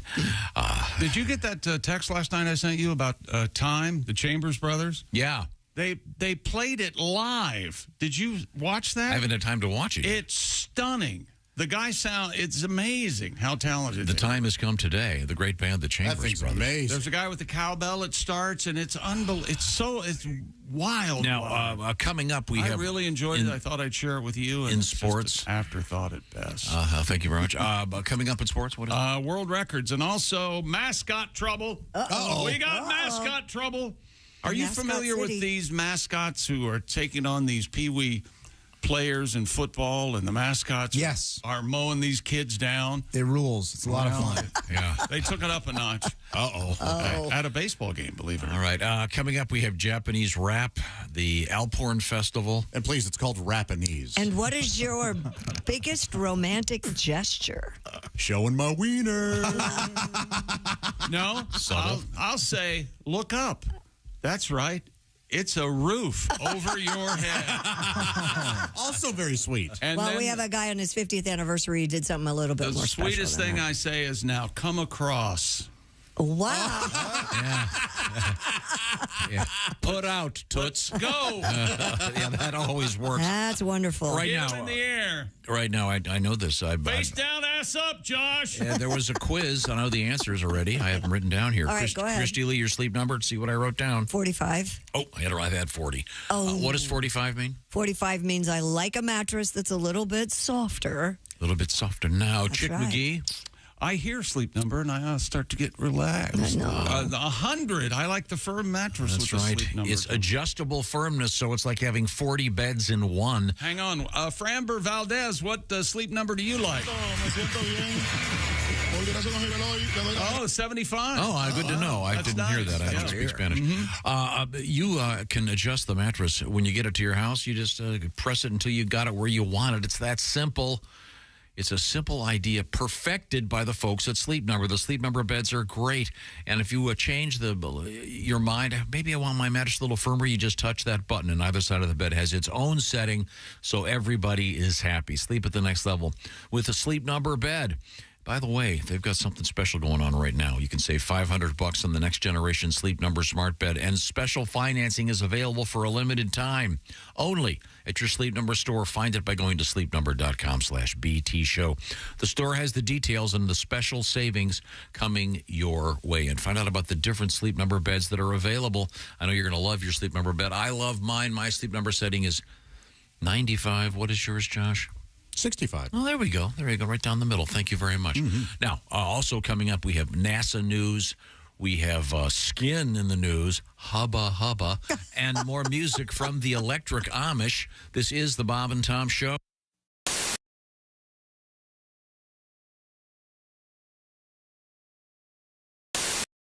Hi, Tom here, along with comedian Ryan Singer, and we've been talking about Ryan's car, which has got, I believe, 298,000 miles on it. And this is a beautiful machine. It's obviously taken him all across the country many times. And Ryan would like to sell it, so I'm going to try to help him do that. I've not tried the car yet, but let's give it a quick review. Let's check it out. Now, what year is this? 99. The driver's side handle's broken off, so you either can go in through the back seat or... Wait a minute. I think I can get it. You want me to open it? Wait a minute. You have to open it from the inside, I think. So, yeah. But as long as you have a friend with you most of the time, no problem. I'm have them open the door for you. Kind of warm today here. Does this thing have AC? Yeah, AC works. Nice. And maybe I'll take that out so it stops beeping unless you want to crank it up. And there's a CB. I don't have it hooked up yet, but you got a CB? Nice. There's a CB radio. This you can see. CB, the original social network. You can see. What's your CB handle again? Monster Hunter. Monster Hunter. So if we're ever in the same 3 to 5 mile radius at the exact same time, maybe we'll chat on channel 19. Yeah. Okay. Okay, this is a test. Monster Hunter testing the CB. I'm getting a lot of action right now.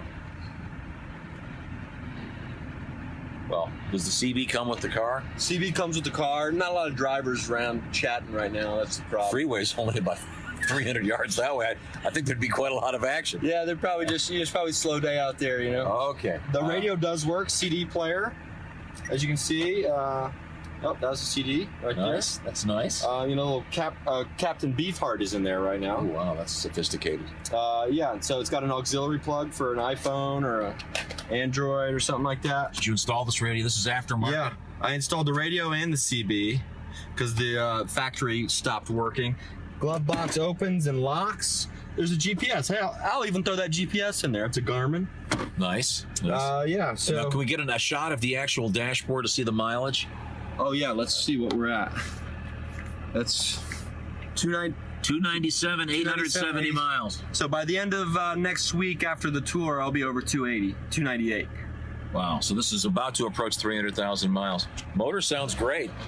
And this is a 99. 99. This is Camry LE.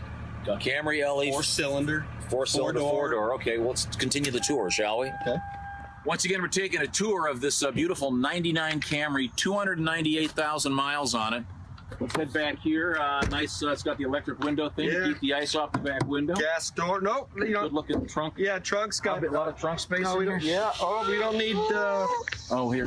Jesus. We don't need. Trunk's got lots of room. Lots of room. Everything that comes in the trunk comes with the car. That's the deal. It's up. Oh, that's a weird. It's a weird tick on the engine. Yeah, you need to turn that. That's Ryan Singer's car. Now, if you'd like to make an offer on that, how does this work, Ryan? They can reach me at my website, ryansingercomedy.com, or email ryansingercomedy@gmail.com. Make me an offer. I'll take the best offer I can get. And this is for real. This car is for sale, and it comes with everything in it, except probably the chick you had locked in the trunk. Yeah, or the luggage. The luggage in the trunk.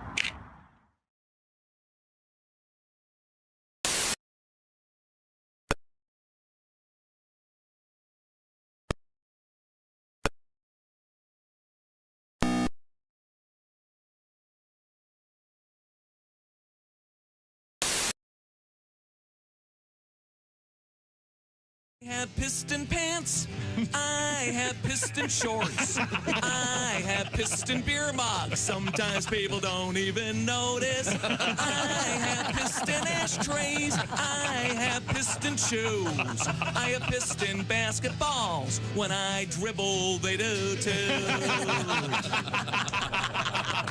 It's strange living back in America, I mean, America's like a foreign country to me in a lot of ways. Why? I don't know. Things are weird. I have friends that don't eat bread anymore.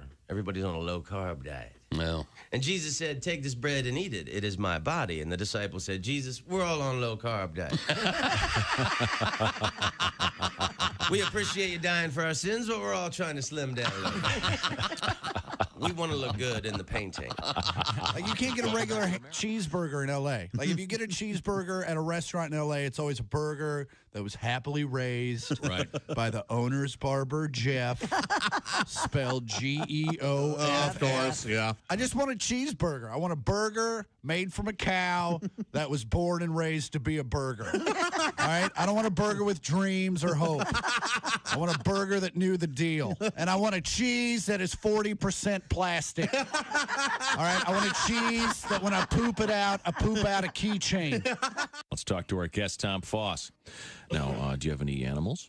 I got 2 horses, about 15 chickens, dogs, cats. So you are in the country, yeah? Yeah, gravel road, one-way gravel road. Really? Do you eat the chickens? No, the eggs.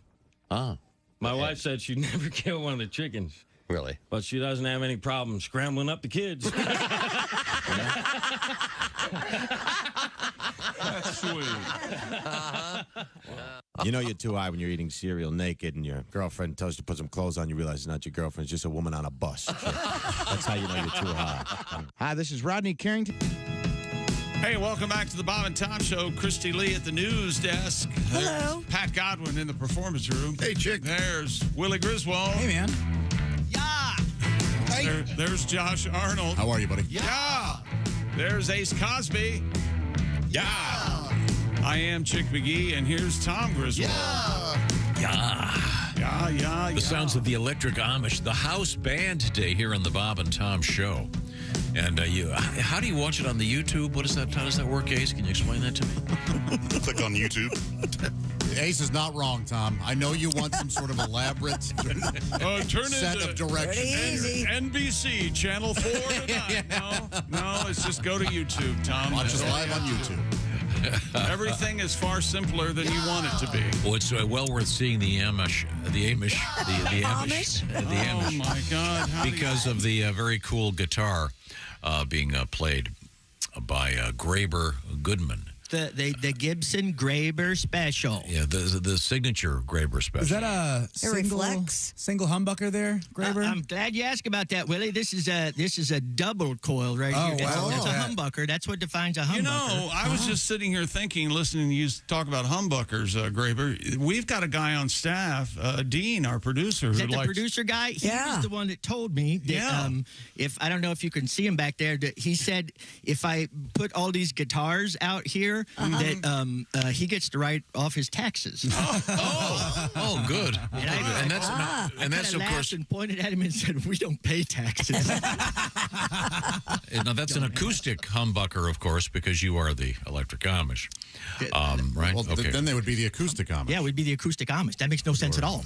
Okay, very good. What kind of acoustic Amish? What kind of show is that going to be? Now, are you familiar, Josh Arnold, with the band the Electric Prunes? Only through you, honestly. Yeah. Yeah, I guess they really only had the one hit, huh? I don't know if that would qualify as one hit. Wasn't it? I know the band because the band name was so odd. Were they the guys I had too much to dream last night? Yes. I couldn't. Was that tell the you. Electric Prunes? Okay, we'll have to dig that up. In the You meantime, don't have to dig that far. Jason could probably find it there on the clips. He's been letting Tom know for 30 seconds. Okay, that checks out. Yep. Oh, you got the prunes, do you? Oh, good. Okay, here we go. You're right. Here are the prunes.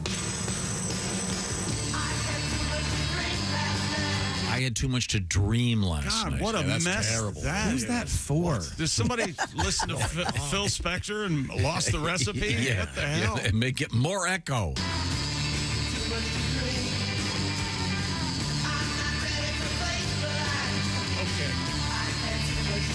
Here's the psychedelic part. You hear that kind of Honestly, that is difficult to listen to. It's objectionable. It was a big hit. It's made for people that want to take mushrooms while wearing Sperry's boat shoes. That's who that's for. It seems very like upper echelon psychosis. That was a big hit way back in the day. Yeah. Big hit. But the electric Amish, not to be confused with the Electric Prunes, and the Amish are going to be at Mitchell's Sports Bar and Grill, Fort Wayne, Indiana, USA, this Friday only. Yeah, and the Electric Prunes will not be there. No. So it's safe to go. Safe to go. I want to find out if the Electric Prunes, first of all, did their fans just call them, "Hey man, the Prunes," and are they still touring? Oh, Maybe you can research that at the library right now. Okay. Now, well, it says here. Yes. Now, we're going to do a little bit of sports, but first, we're going to check in with the Electric Amish for another song. Oh. You guys got a little something in mind for us? You sure? You want to hear a song? I would have bet $10 you were coming to sports, but That's no. what I thought. Yeah. Me too. I'm talking to the Electric Amish for a bit now. I'm going to go ahead and say we're going to do sports for a little bit, but right now we're going to check in with the Electric Amish. That's right. And that's fine. We He is like elusive. our part of the show because it promotes our concert in Fort Wayne, Indiana. Yes. But yeah, we're going to do one right now. This is a song about, well, some things that kind of went wrong a while back. Oh. Completely original number. Hope you like it.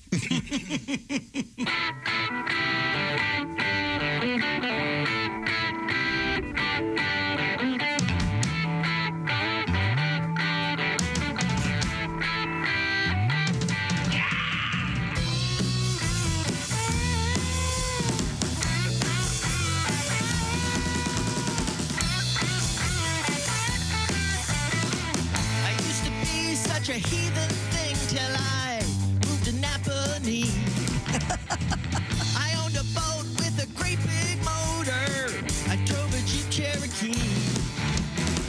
I got real scared when the parson told me that I would burn in hell if I didn't change my ways. So I grabbed a churn.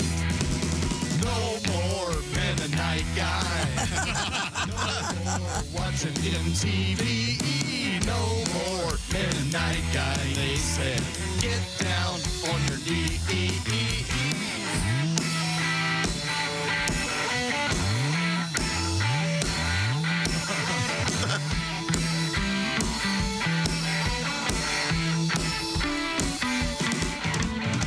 I got new friends, they don't read the papers.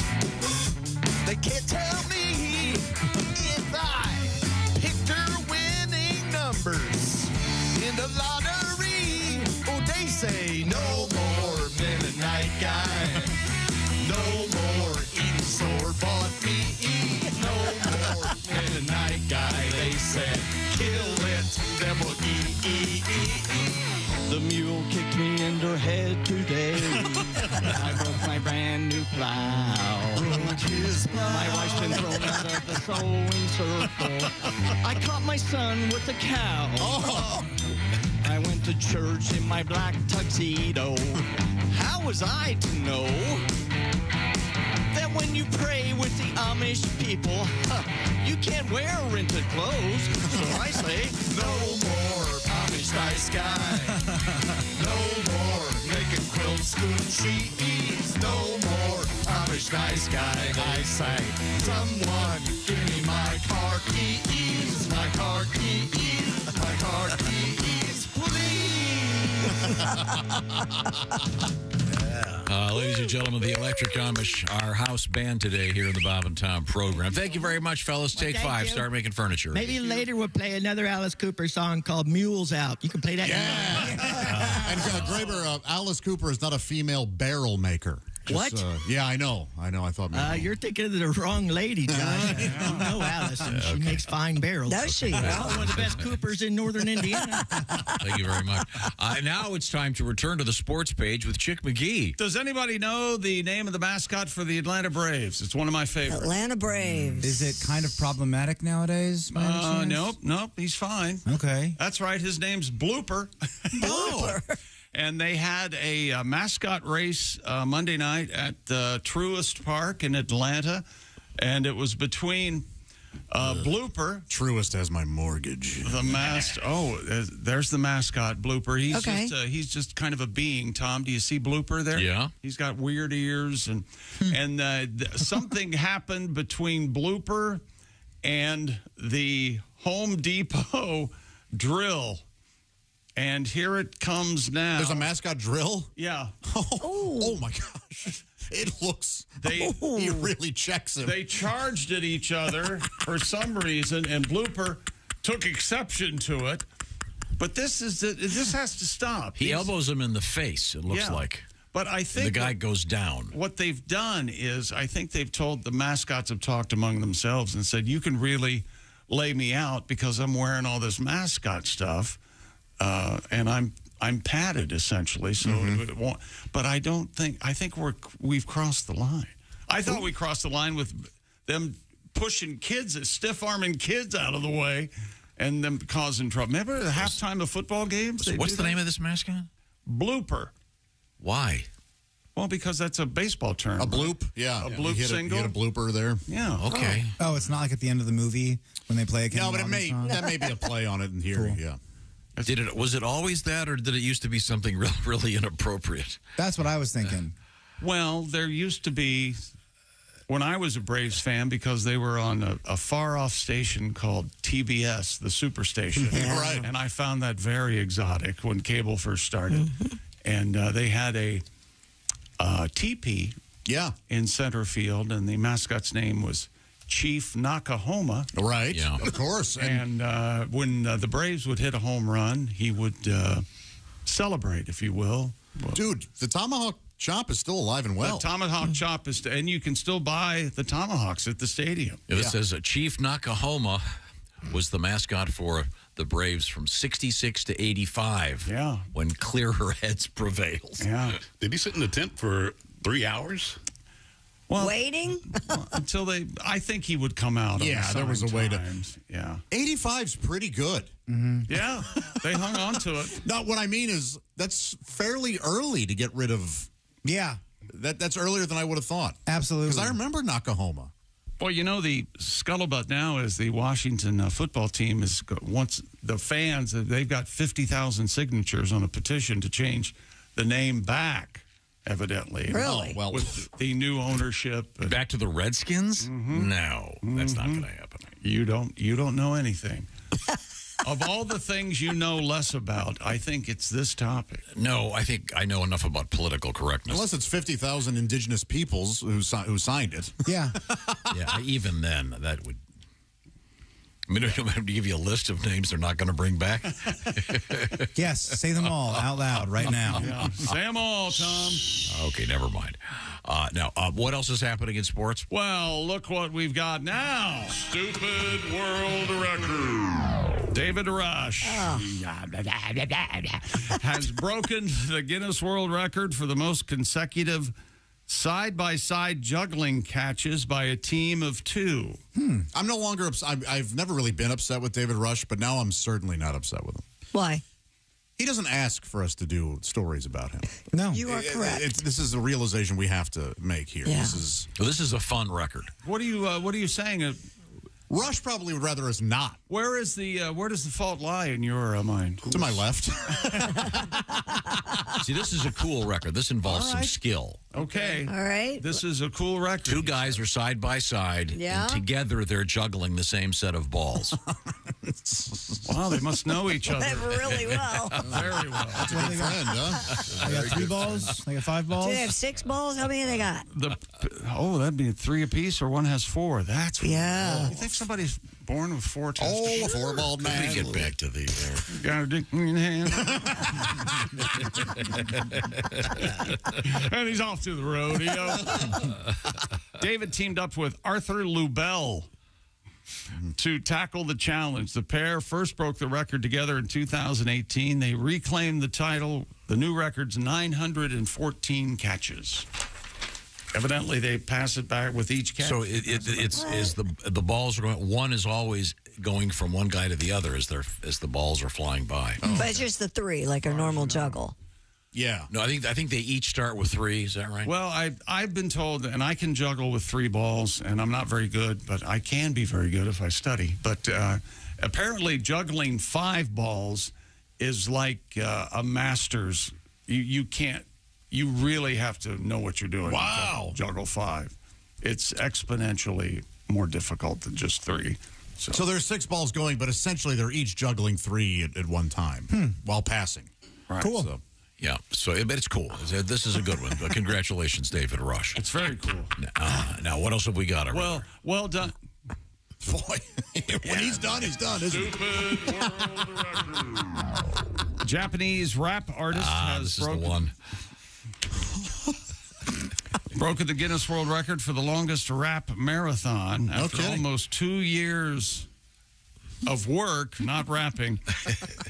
And battling to overcome 2 failed attempts, the man who calls himself Pony, P-O-N-E-Y, Pony, finally secured the record title with a rap marathon lasting 48 hours, 1 minute, 10 seconds. My gosh. His successful attempt beats the previous record of 39 hours, 37 minutes. You want to hear a little bit of Pony? Nope. Here he is. Yo, 走る走る走る走る。もし今これ見て走ってる人たち。I can translate this. Say my name's Pony. やってみようって思う人に。 For 48 hours I've been doing this. I need to take a dump. I need to take a piss. When I go sledding, I take a toboggan. I got to find a toilet because I'm prairie dogging. You prepared that? You'd think it's all about a movement. Pony. You sat down and wrote that. I'm rather shocked at Pony's choice of content. Yeah. Pony. How odd. The translation rhymes in English and in Japanese. Isn't that a skill? How coincidental. Isn't that amazing? Yes. That's the funny thing about language. The name Pony seems kind of weak. What's wrong? I guess I bet it could have been worse. You could have gone with some kind of, like, vanilla rice. Something. Yes, that would have been worse. Yeah. You wouldn't want him to do that, would you? Maybe Kanye East. Okay, that's better than It is. vanilla rice. That's geographic.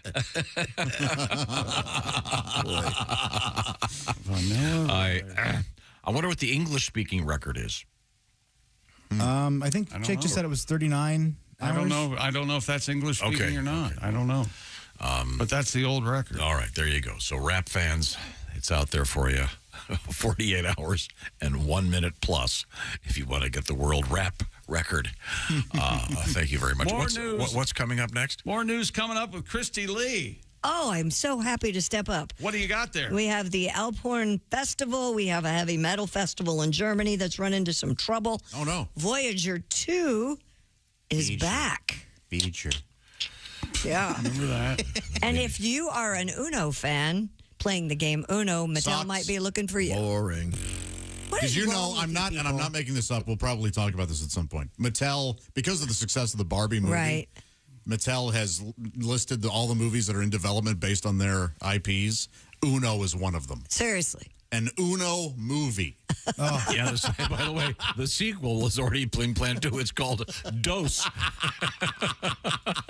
Stop it. I bet you there's going to be a big twist involving the Draw 4 card. I imagine that'll be the real second act thriller. We missed the beginning of this. Yo, 走る走る走る走る。もし I like to do origami. I'm going to tell some jokes about your mommy. Don't leave my mother out of this. We're coming right back. It's the Bob and Tom Show. Hey, thanks for listening to the Bob and Tom Show this morning. Get a look at today's show on our YouTube.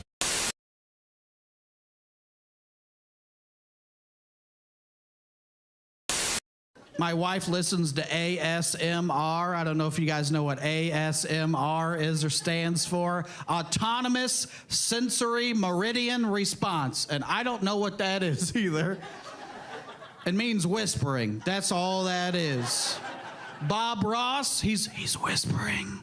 And he paints on the canvas and it's all scratchy. And he takes the paintbrush and dips it into the water and hits it on the easel to beat the devil out of it. And then sometimes Bob would have his squirrel in studio and the squirrel would be like, that's ASMR. I'm home from school, 3rd grade, just being like, I don't know why I'm so relaxed. But Bob, you're doing it right today. That's what my wife listens to every single night. Her favorite lady, she's got 3-inch fingernails, and this Wolverine woman is always just click-clacking on things with their fingernails, typing on a keyboard, and out of nowhere she'll be like, I'm gonna eat a big pickle.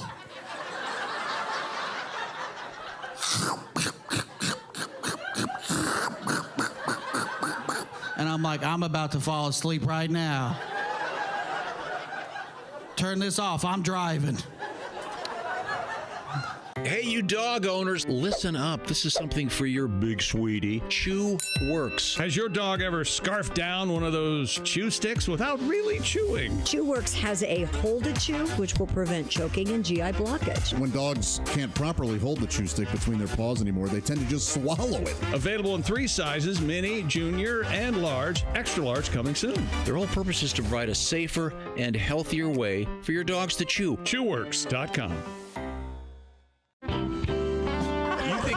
You think you lost money in investing? My whole people lost money in investing. Bernie Madoff came along and set us back 10,000 years. I hate that guy so much. I hate Bernie Madoff so much. Not for what he did, because I don't care about the rich. I hope they lose their money. But no, for how he looked physically. Did he have to look so Jewish while he was doing that? He's already the image of a Jew that's in every redneck's paranoid mind's eye. Just some crook-nosed Jew on top of a pile of gold coins, swimming in it like Scrooge McDuck. Like, I'm gonna take the Gentiles' money. Like, I always trip out when I see somebody that so fully embodies a stereotype like Bernie Madoff did. Like, when you see a nerd who's actually wearing a pocket protector, like, they don't even make pocket protectors anymore. Believe me, I know. That guy had to go out and hand mold the plastic resin to fit into his nerdy little pocket. Or when you're driving in traffic and somebody cuts you off and you look into the car and it is, in fact, an Asian woman, you're like, are you kidding me? Are you serious? Are you seriously going to be Asian right now? There are people watching you. Have a little bit of self-respect and don't be Asian. Like, when I'm walking along and I see a quarter on the ground, I don't pick it up. It kills me not to. But I don't do it because there's people watching me. There are people watching. You don't want to reinforce the stereotype. That's correct. You got keep it real. Moshe Kasher is our guest. I live in LA now. I live near Hollywood. I live across the street from a 99-cent store because comedy makes dreams come true. Yes. Yeah, they now sell a 99-cent pregnancy test. Have you seen that? No. Yeah. How bad does one's life have to be? Like, how far down the socioeconomic ladder do you need to flop before the 99-cent pregnancy test seems like a viable health option? The 99-cent pregnancy test, when you kinda have to know. So I bought one. Yeah. Well, why not? Just to see what would happen. I peed on the little stick. And? Turns out I have hepatitis C. I caught it from the test. Wow, cool.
Spanning the globe to bring you the constant variety of curvy cleavage on display. The thrill of victory and the agony of defeat. Don't touch those. Sorry. The human drama of curvy cleavage on display. This is The Bob and Tom Show. No shoes, no shirt, no talent.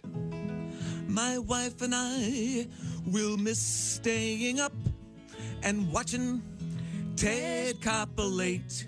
Ted Copulate. During rerun week, my wife spends her days wondering which episode will channel foreplay. And every night after Ted's climax, we switch to Leno's show and we always ask, how nice would it be to BJ? How nice would it be to BJ?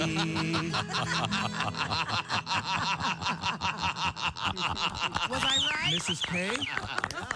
I'm not disappointed. How about that? I babysat a cat a couple weeks ago. No, it went in the show. Oh, Then he started picking his out of his litter box and dropping him in the middle of the living room floor. Oh, this is a protest. It did seem like some sort of action. Cats are, you know, jerks, basically. Can be. Cats are jerks.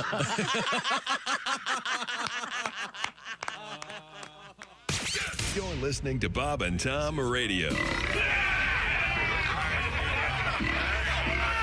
That's awful. Awful entertaining. Essential Morning Radio. This is Bob and Tom. Say. Welcome back to the Bob and Tom Show. Christy Lee at the news desk. Hi.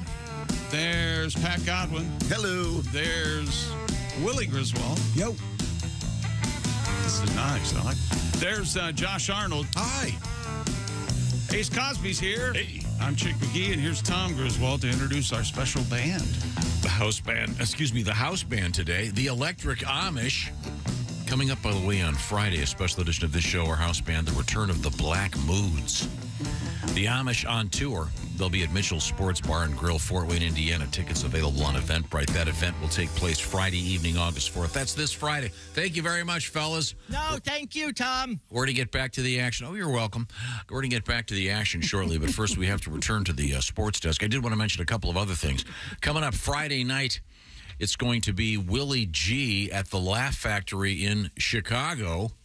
Check that out, if you please, if you're in Chicago on Friday evening. Also, Mr. Godwin has a show coming up down the road, Cedar Rapids. It's the Jeff Oskey, Pat Godwin tour. That's going to be down the road Saturday, September 30th. And our friend Greg Warren is going to be at Rooster Tea Feathers in Sunnyvale, California, coming up starting Thursday, August 10th. Now, right now, we are going back to the sports page. That's it. That's sports. We You've wrapped completed- it up. Oh, I didn't. I had no idea you'd completed the sports broadcast. Completed. Rocky, this is what you farted for. Framber Valdez tosses a no-hitter for the Astros last night, and they re-signed Justin Verlander. Everything's coming up Houston. Here's Christy. Here's a bizarro story. A weight loss surgery patient in the UK has turned her own excess skin into art. Has she? Katie Taylor had an operation to have excess skin removed after losing a significant amount of weight. Taylor. The last name's Taylor. The 52-year-old had her friend collect the 4 pounds of skin following the surgery and bring it back to her home in her bike basket. Wow. I don't know why that's an important fact. It's an odd fact. As she's riding her bike, she's ringing the bell. Absolutely. Taylor, who utilizes forensic anthropology and bodily aspects in her work, then froze the skin for 9 months. She recalled, quote, "The freezer's not that big, so it was right next to the frozen berries." She then took out the skin and with the help of expert Teresa Emmerich Camper set to work on turning it into leather. Ew. Taylor said she's not yet sure what she's going to do with her stomach leather, but she might put it on public display. I did the same thing with my circumcision. Yeah? Turned it into a suitcase. It was my understanding you had turned it into a wallet. Well, you rub it, it turns into a suitcase. There we go. What are you, me? Telling a joke? What are you doing over there? This is so crazy. Yes. That's to be a guest at her house. Hey, this beef jerky is really good. I don't know why you leave it in the freezer. Oh, no, it's my stomach leather. No! Make it into a fanny pack so the skin goes back where it started. Yikes. I know that's rough. The extra skin in the bike, I know this doesn't line up with physics very well, but I'd like to think if you put extra skin in a bike spoke, like a baseball card, it would make this sound. Yeah, it's a little different than the baseball card. Yeah. That's gross. What else you got over Extra there? skin is gross. Unless you're ordering like I do at KFC. Oh, you like extra skin? Yeah. Give me an 8-piece extra skin. Do they have extra skin? They'll find a way for me. Really? Well, they know I'll throw a fit. Here he comes. On a much lighter note, Mattel looking to hire what they call a chief Uno player to test its new game. CNBC reports the toy giant is rolling out the latest iteration of the card game Uno Quattro. Mattel is seeking a chief Uno player to try the new game, challenge worthy competitors, and teach the new rules to fans. The job would require 4 hours of attendance per day, 4 days a week for 4 consecutive weeks. Whoa. The selected candidate would receive a total of almost $18,000, though. Well, congratulations to whoever this candidate might be. The applications will be accepted through TikTok until August 10th. All right. So what do you got? You got numbers, you got colors, you got backwards and forwards. Is that it? Is that all? Well, this is a new game, Uno Cuatro. I don't know. There's got to be something else. You said they are going to be making movies out of all of their various. Yeah, they have like a plan. They have a bunch in the works actually. Rock'em Sock'em Robots. Really? Vin Diesel's production company's behind that. No kidding. Yeah.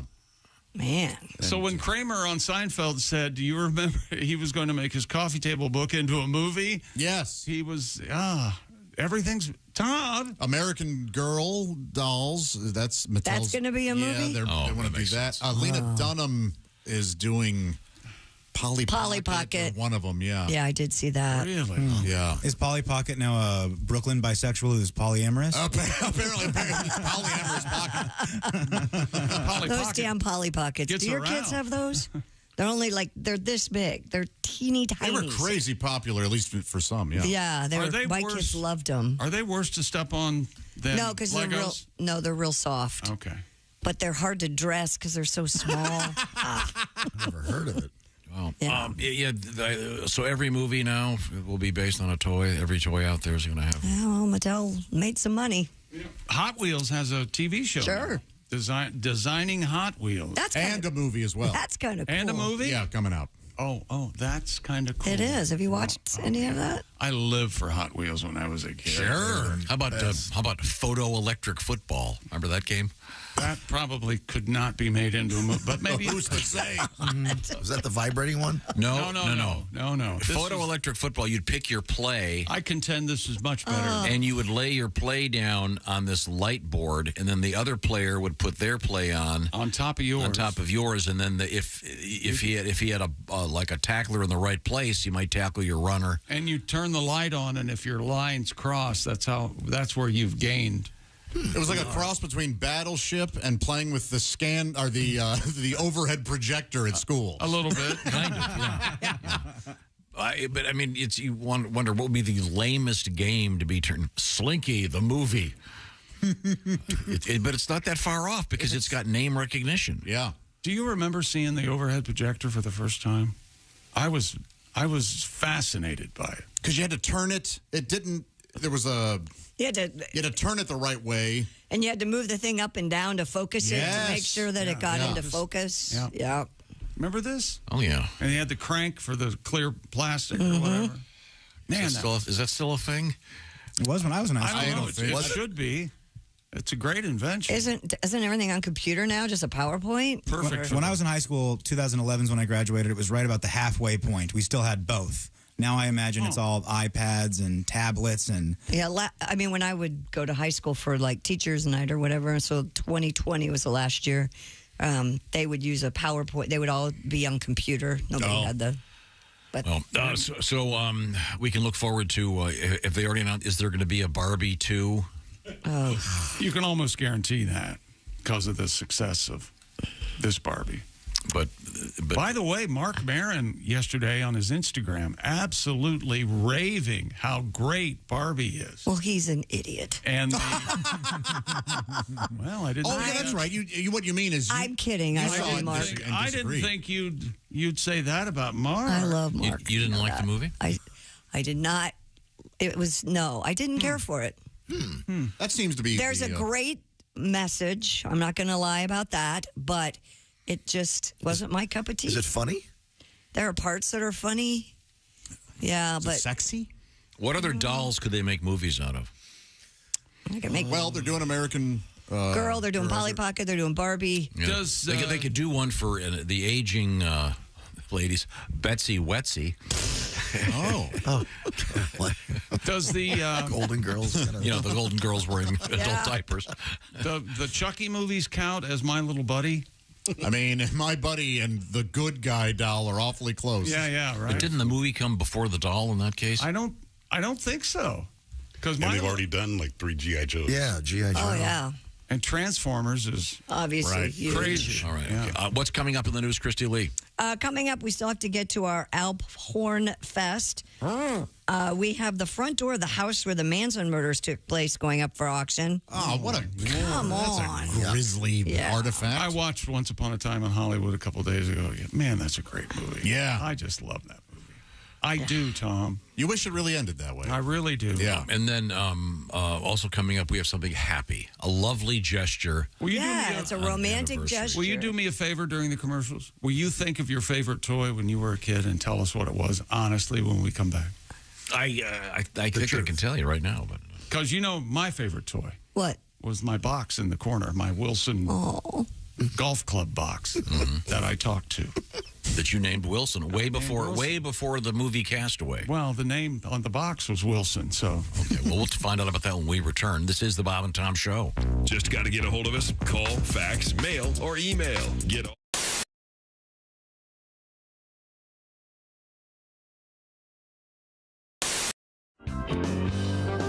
If you want to create a sex act of some sort, because there's a whole bunch of them. They're out kind there. of internet sex acts. Yeah. I don't think they really are sex acts. Yeah, I don't know if there's anyone out don't do there that. with doing the dirty Sanchez. I'm enjoying that they What is might it? be out there What too is it? much. The Puerto Rican taco punch. What is it again? That's a good one. Why don't you add that in there? What's the one Puerto you- Rican No, Bob's got the song. Bob did all the research. There's a lot. There's the Bob got his Alabama- Nobel on this song. The Alabama Hot Pocket. The Alabama Hot Pocket. Is one of my favorites. So when I found out what it was, I really thought about pulling it from the song. It's so disgusting. I don't want to With the Alabama Hot Pocket? Oh, yeah. Okay. It's not good. But do you remember the formula here? You take the city you were born in, and then, Chick, what do you add? Your favorite kitchen utensil? Or candy bar. Or candy bar, I guess. Okay. Dear Bob and Tom, I was born in Walnut Creek, California. Sounds like a great place. It is. As a kid, my favorite candy was Fun Dip. Oh, yeah.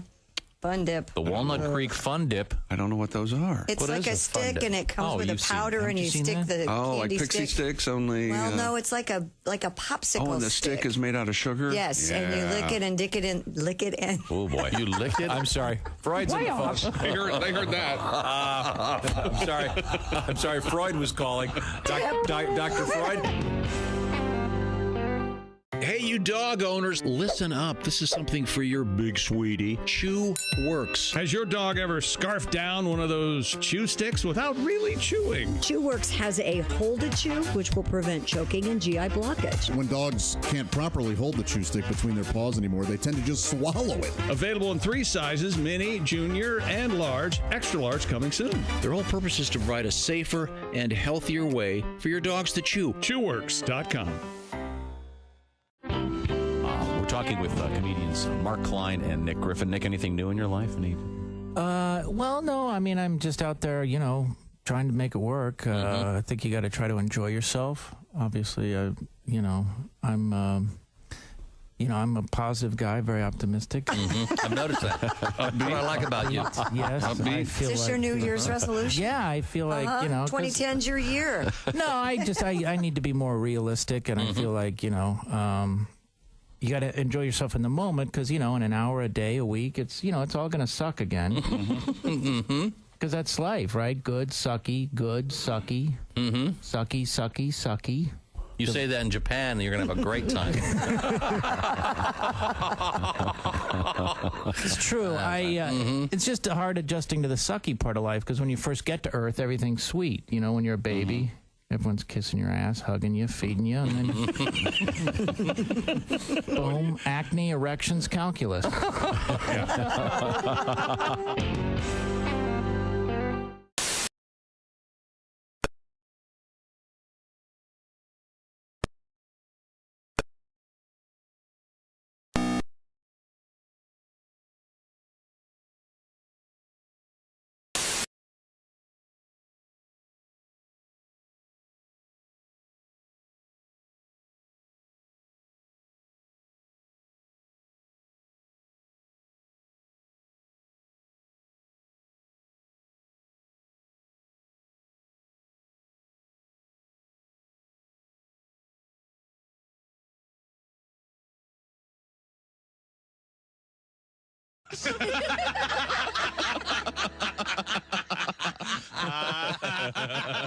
Morning laughter just might be the best medicine. No matter how hard I try, can't keep my hands off my face. Bob and Tom Radio. Morning, Bob and Tom Show. Yes, hello. Hi. This is Dan from Indianapolis. Hi, Dan. Did you hurt yourself somehow? Well, my cousin, actually. Him and his wife were getting ready to go on vacation, and actually they were having breakfast.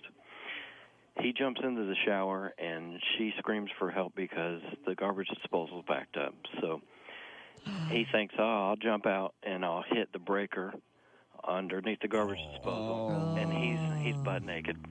And he bends down on all fours, and their brand new kitten latches onto his testicles. There's more. There's more. As if this story needs more. I hope it involves electricity. He raises up and knocks himself out on the plumbing to wake up to two chuckling paramedics. Oh, yes. Oh, my God. If that was dodgeball, that guy would have been out. Yeah. Well, that's... Yeah, my cousin never told me what he named the kitten either. No, yeah. Oh, Claude Balls. All right. Revenge of the Alley Cat. I know. Why do you call the kitty Claude? It's a funny story. It's a long story. Thanks, guys. Thank you. Mark Maron is our guest, and he's part of the Stand-Uppity Tour. I went to see a show a couple weeks ago. Great comedian. Went to see the show, and in the second row, there was a bachelorette party, and I'd never seen this before. But a woman, you've seen the arrow through the head thing. Yeah. Oh yeah. Yeah. God is my witness. Dildo. Oh yeah, of course. Dildo, huge dildo through the head, anatomically correct. Going sideways or forward and back? Going sideways. Okay. Left on the entire show, including when she went up to use the facility. And of course, Always funny. Hard to get through a revolving door. I'll tell you that. Yeah. So, see, Barack doesn't have to put up with it. He doesn't. I wish I didn't. I don't understand it. It's like do you know who I am? You got two bachelorette parties. You have nowhere else to go than to watch an angry Jew work through his pain. This is what a good. You know that your future husband is across town watching a Vietnamese transvestite pop a ping pong ball out of whatever it is she has down there. Probably getting a disease by proximity, and you're here watching me work out my problems with my mother. What the hell is wrong with you? That is a hell of an act. That is an act. Are the stars out tonight? I don't care if it's cloudy or bright, 'cause I'm blind. Jeez.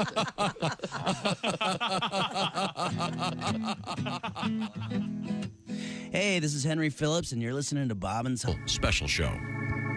Hey, welcome back to the Bob and Tom Show. Christy Lee at the news desk. Hello.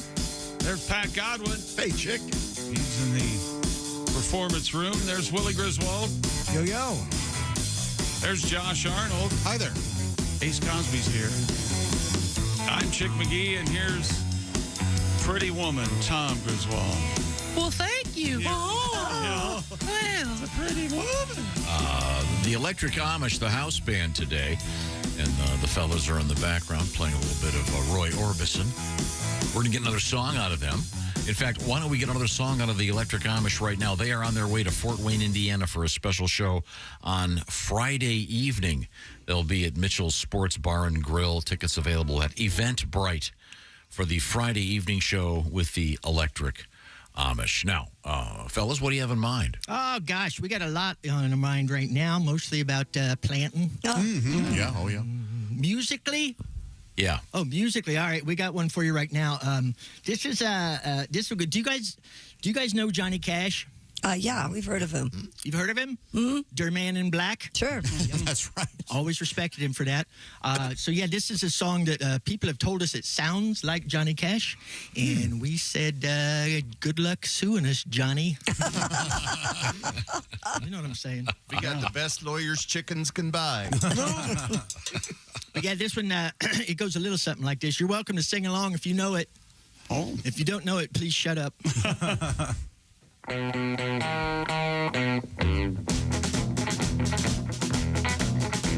I hear that buggy rolling It's rolling round a bend. And I ain't seen TV since I don't know when. I've been stuck in Amish country. And time keeps dragging on. You're telling me. And I won't ever have call waiting. I got no telephone. When I was just a baby, my mama told me, son, don't ever use her engine to make your buggy run. But I drove a car in Indy just to watch it go. If the parson hadn't caught me, hell, I'd be in Fort Wayne by now. Get it, Graver?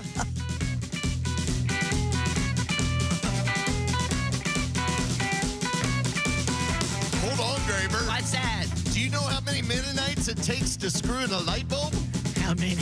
Well, it doesn't really matter because they're all going to burn in hell.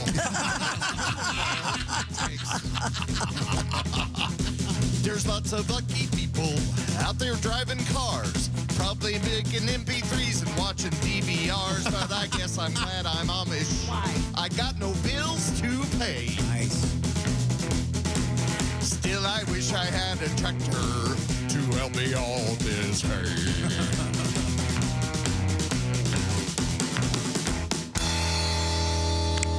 All right.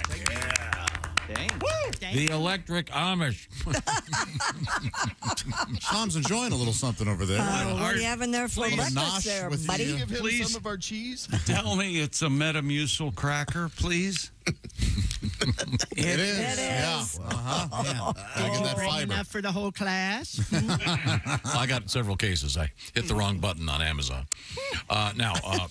He actually said this to me the other morning. Well, you want a Metamucil cracker? I said, no, thank you. And he goes, they're really good. Yeah. Oh, these are delicious. Did that with me a couple weeks ago. Oh, God. Oh, well, yeah, Pat, you're always welcome, Pat. We'll get another song out of Mr. Godwin in just a few You minutes. know, speaking of Pat, would you do me a favor, Tom? Yeah. I don't want to intrude here. I hope I don't put you on the spot. But could you go over your top 3 friends again for me? Yeah. That would really, that'd make my morning. It was Mark Adams, Who right? was it? PJ. Mark? PJ. And who was 3? Was Mark? Duke the third? Duke, yeah. Yeah. Duke. Pat Do you remember who three, was fourth? Do you have a fourth? I'd have to look at my phone. You got him in the favorites? Oh, Do you have them listed 1 to 5? And or- again, I would like to ask the people, for example, I have an iPhone, and that area where you select frequently made phone calls, it says favorites. And I really don't think that, I think it should be changed. Most frequent is what you would like to see. Yeah, because there are people who really aren't your favorite people, but you have to call them all the time. And, you know, there's their number. You know what I'm saying? Is this fair? Am I the only one that feels Do this you way? have do you have an ICE Ice baby? in case of emergency? An ICE number? What's that? In case of emergency. In case, yeah, I have one. I have 2, actually. Yeah. Where's that on your phone? Well, you just you set label it up. Label it as ICE and Yeah. put it in your phone. Oh, I wasn't aware of that. Yeah. I had no idea. It's called the Yeah, ICE. it shows up different. You got to have an ICE. You especially should have an ICE. See, it says emergency contact, and it's got the red. It should be Willie, actually. No. He's here all the time. I got that call once before. I can't handle it. Let's keep put Sam on that. Kelly can enjoy it if she wants to. I'm not taking that. Okay. Right now, it's time to return to the news desk. See what's going on over there. Not yet. Oh, What you got there, Pat? Every day I write Thomas silly tunes. You know he can count on me. I lend him an ear when a problem appears. I'm the godfather of Willie G. Oh, but I'm not high on the list of Tom's friends. I'm gonna cry here in the list of Tom's friends. Maybe I'm 9 on the list of Tom's friends, not in the top 10. Hurts every time I hear that, brother. Okay, let me look. Here's my favorites. There aren't a lot of them. All right. And let's see. Work, son, assistant. Let's see. You're on here, Pat. Yep. Way down at the bottom? Only one of 2 friends on my favorites. Everybody else. Take it all back. Do you got all 3 baby mamas on there on the favorites? That was the crux of the joke, right? Just the one. Okay, only the. See, that's why I don't have that shouldn't be favorites. You see, but no, I just have my favorite. I thought that's the whole thing you're doing is that there's all these phone calls you have to make to be responsible, and they're not your favorite. That was but I have them in a different category. What's that? General. I have to go look them up every time. General. Well, thank you, General. Am I the only one that is bothered by this? I'd be hard pressed to tell you where the favorites even is. It's the star down at the It's bottom down of your here. phone. See, it says favorites. Favorites, recent, contacts, keypad, and voicemail. I've never looked at any of them. I have 1, 2, 3, 4, 5, 6, 7. Yeah, I 8, have 9, no 10. favorites. I have 10. How many friends do you have? Yes, I have them. I don't have any friends. You have friends? Yeah, Greg Warren. No. You think that man is my friend? All right, favorites. I've got the hotline here. I've got Dean and my grandma. So you guys had to pick favorites? Mm-hmm. Oh, I would never do that. That's why it's problematic. It's on Just the, don't do it like I did. You can assign it. Yeah, but you don't have to look them up every time. Chick, how many people do you have under favorites? Just 2. No, you're not on there. Why would you be on there? Ace, how many do you have? I don't have favorites. Yeah, if you look at my calls, most of them are to my best friend. I'm one. Yeah. You're on Ace's call list? Sure. He texts me probably every day, right? Yeah. Yeah. How about you, Christy? I bet you've got like the biggest one out I said 10. I have 10 people in my favorites. How would they feel? Are you one of their favorites? Probably not, but I don't care. Okay, well, mainly family members. Reminds me of the MySpace days. It is Top exactly favorites. like that. Favorite. Yeah, the top 8. The top. Okay, well, we'll push on. What's coming up in the world of news, Christy? Coming up, we still have to get to our heavy metal festival in Wacken. Wacken. It's probably Wacken, but it's in Germany. Yes. Remember we told you that Elon Musk has changed Twitter to X? Yeah. Well, he put up a big sign in San Francisco on top of his building. They didn't like it. Who didn't? The people in San Francisco. We'll talk about that. Oh. Mm-hmm. Apparently, he didn't have the proper permit. Yeah. So they brought it down. So the sign is already down. And if you're a Shakespeare fan, you may want to buy one of the mansions where he wrote one of his famous plays. It's a fixer-upper, I'm guessing. It doesn't have a fixer-upper price, I can tell you that. Boy, is it on Avon? It's on Avon? Stratford? Yeah. On Avon? We'll find out. Okay. Okay, I think it was like a vacation pad. We'll It is in find out. England, though. Now we have a quiz. I'll start with you, Josh. You've got a sleep number bed. What is your sleep number setting? It's 65. Well, and what does that mean? It means my pressure points require a middle-of-the-road softness mattress. Very good. Christy Lee, you're way down there at what, 45? 45, yeah. Okay, that's a softer mattress. And, of course, Chick McGee. 100. I like a firm mattress, Tom. And the way the sleep number bed works, of course, either side of the bed has its own setting. And at the touch of a button, you get the proper firmness level for you. And these beds they're called smart beds because they're so smart. They can help you pick the right firmness level. Also, now that Sleep Number has perfected adjustable firmness, Sleep Number also has other delights for you. Temperature controls, things that control where your head is going up or down, or your legs. Maybe you've got acid reflux and want to have your head a little higher when you sleep. You can solve many of these issues with a Sleep Number bed. Details, of course, are found at the Sleep Number store. Only place you can get that bed. And by the way, special savings right now and special financing is available for a limited time. Get the details at your Sleep Number store. Find out by going to sleepnumber.com/BT show. Unlock your unique potential with a smart bed that can perform as well as you do. Sleepnumber.com/BT show. Coming up, we have Charles Manson-esque news, Shakespeare in the news, and NASA news, and also a really sweet gesture that you're going to want to hear about. Something really romantic you can do if you want to. We'll tell you how. This is the Bob and Tom Show. Bob and Tom, 24/7. Hi, everybody. Christy Lee with your Bob and Tom Entertainment News Update. Union leader.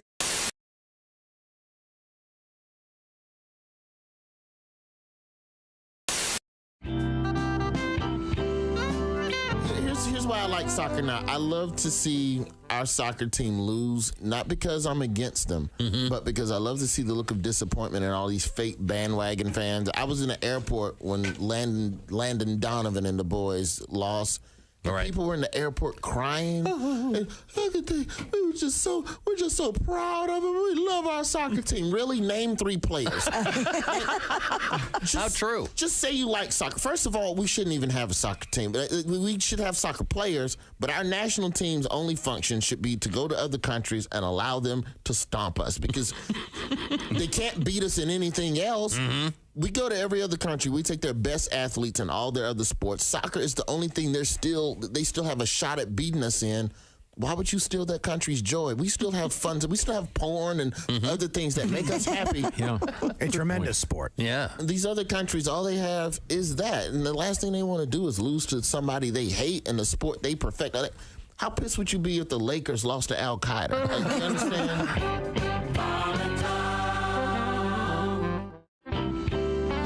Tell the story again. And I always love the story about when you and Cheryl were playing and the day that you finally, the day that she quit playing one-on-one against you. You mean when I finally beat her? Yes.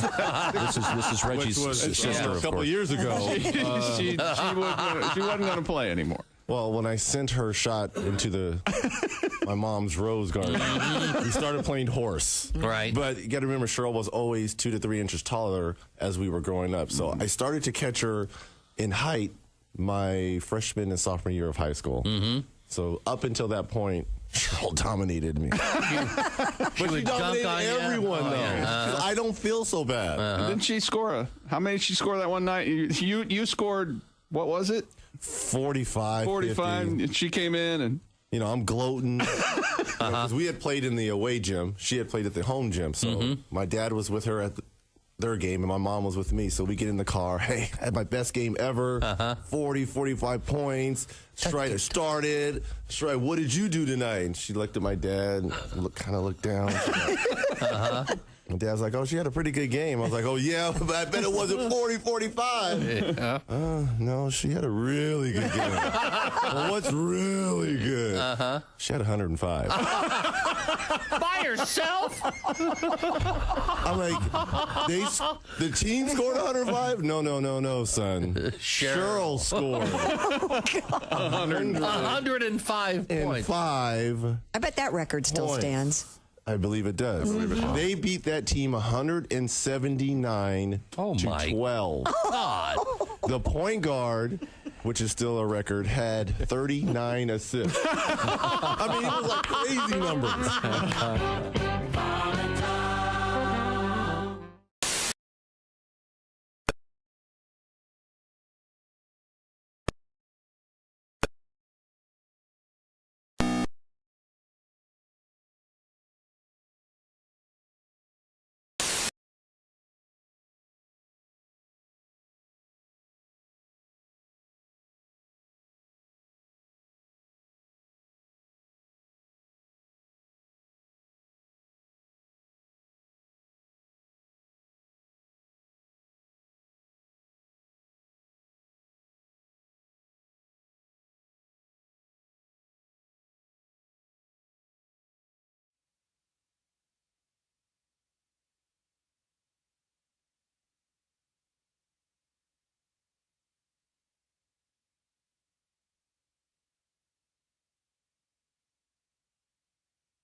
Welcome back to the Bob and Tom Show.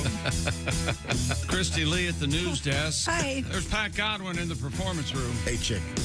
There's Willie Griswold. Hey, man. Josh Arnold's here. Chick, I have a question for you when you're done with your intro. There's Ace Cosby. Hey.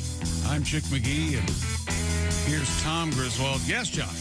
Have you ever engaged in the bedroom in feather play? Oh. I have not. Ever. Either have I, but that was kind of a thing for a while. Was like feather? Like feather. Like when you just sort of rub a feather on somebody. Sure. Like tickle something. Yeah, it would tickle, wouldn't it? Yeah. I had one. You did? Of course you did, Ace. I never used it, but I had it. Just on display like your romance novel? No, I was given a love kit, and that was it. A love kit. Well, let me introduce our guests, and then we'll get to Ace's love kit. That was the Electric Amish. We'll get a song out of them in a few minutes. They're on tour. They'll be stopping at Mitchell's Sports Bar and Grill in Fort Wayne. Tickets available at Eventbrite. That show will be Friday evening, August 4th, with the Electric Amish. Now we get back to... Tom. You're welcome. 6 days on the road, and we're going to make it there in 4 more. Okay. I'm sorry, Ace, you had a love kit. Were you given this as a gift? Yes, it was a gift. Oh, nice. What was in the love kit? Like massage oils, flavored things, and lubes. And Did the giver of the gift say something like, this ought to help, or something like that? No? Was this given to you by a romantic partner? A good friend. A good That's friend. Cool. Male or female? Female. Okay. Did you end up applying some of the kit's items to her? Yeah. No, it kind of went unused. Interesting. Did you taste any of the lube, even though you didn't use it? I did. Yep, there we go. I knew it. I knew it. There's no. You taste lube? Not lube. The massage oils. Is any of that good? Yeah. Wait a minute. Hold on a Wait. second. Wait a minute. There are flavored I'm lube. confused. There's You're not flavored. supposed to eat the lube, are you? There are some that are fine. For Yeah. You never had flavored massage oil? He asked Tom. You eat it? You can. You don't. Let's say you put it on. Depends where you put it. You're massaging your partner, and then maybe you. Maybe you put your mouth on that part. All right. Well, this is how he's not a professional massage. If all of a sudden the masseuse extra gets $40. the masseuse gets mouthy. No, I think. But so you didn't try. Is the lube also flavored? No, I don't know. It can be. Okay. It is out there. Yeah. Would it be very awkward, I suppose, if a fellow had given you that kit? Yeah. Hey, man, That would be. Check this out. I want you to know, if you ever need anything, I'm right here. Okay. Will you make love to me? It does have lube in it. Let's move forward. I asked about your biggest romantic gesture. Do you have one?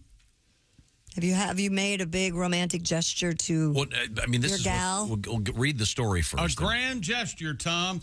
Well, I'm ruining the story if I do it after. I had one, yeah. You did? I What did really you do? liked this girl in Yeah. school, and she kept saying, no, thanks, I'm not interested. So I killed her cat. Well, that's kind of opposite of where I was going. I But found it to be very romantic. all right. Got her attention. It sure did. Yeah. As a 50th anniversary surprise to his wife, a farmer in Kansas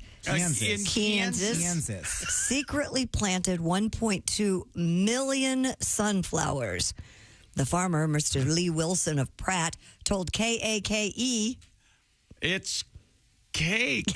It is cake. It's cake. Now you can have your news and eat Cake it too. quote, well, we're celebrating our 50th wedding anniversary, August 10th, and you know what's a guy get his gal for the 50th? I put a lot of thought into it. She always liked sunflowers. With his son's help, Lee planted 80 acres of sunflowers for his wife, Renee, back in May. That's lovely. Now, 3 months later, the sunflowers are in full bloom. Renee said, quote, it couldn't have been a more perfect anniversary gift than that field of sunflowers. I'd love to see that. Don't you love Look sunflowers? at this. It's beautiful. Yeah. The field can be seen for miles east of Pratt on the south side of Highway 54. They're tall. They will be picture perfect for another 10 to 14 days. According to Lee, said, we met in high school. She couldn't date until she was 16, and I called her on her 16th birthday, and that's when we started dating. Our first date was a roller skating party, an FFA roller skating party. in Harper, Kansas. So congratulations to that and couple. this is K-A-K-E. It really is Cake Television. TV. And they've done a great job. They're interviewing them. Josh, come here, look at this real quick. Okay. They're interviewing them. This gentleman, and it's. Wait, I got to find the. Sorry, I got to go back. They're posed kind of in the Grant Wood. Yes. The pose. American Gothic pose in front of all these flowers as they're interviewing them. So nicely done by Cake Television. That's kind of an. I'm surprised they went with that name for a TV station.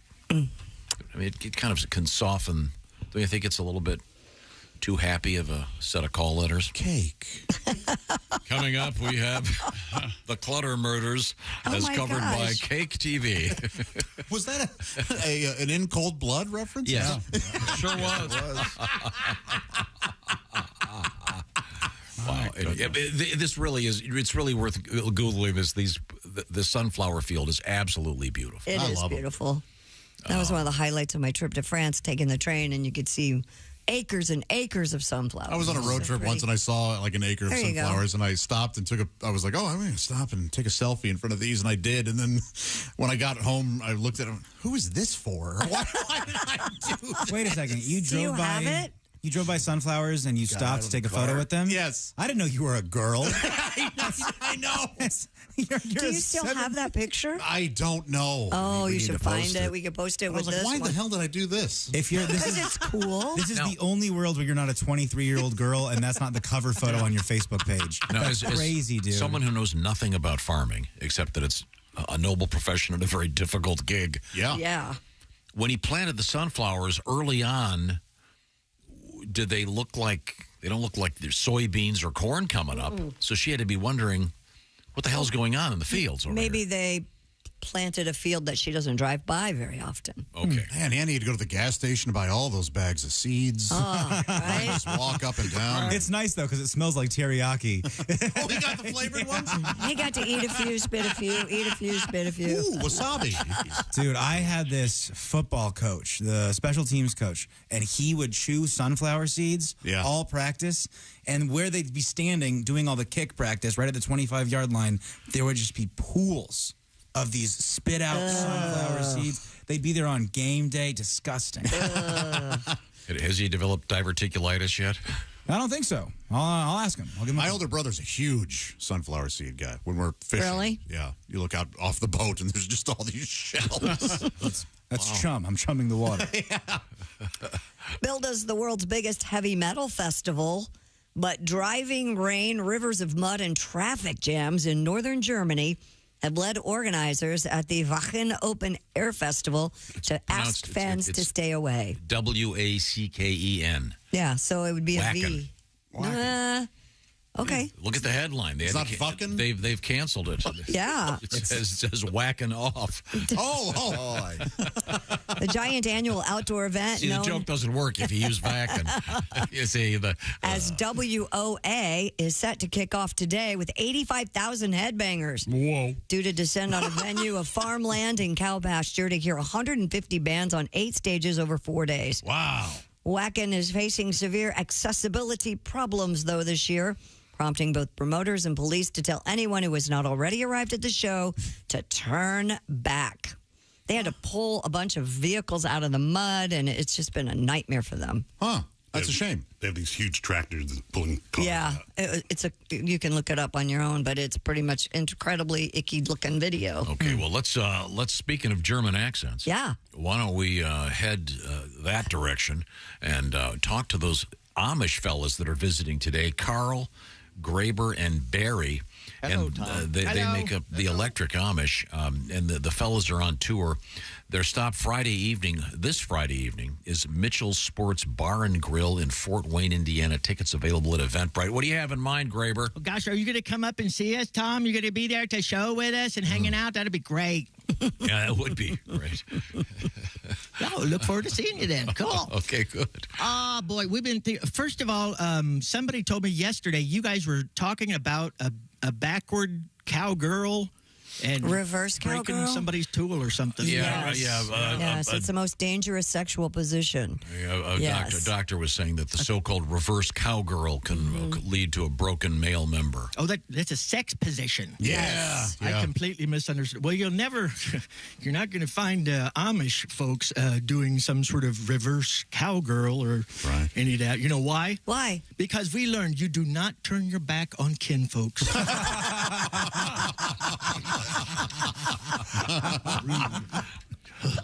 Well, yeah, speaking of cows, you guys want a cow song? Sure. Please. Heck yeah. Yeah, who doesn't like cow songs, am I right? How about this one? 1, 2, 3.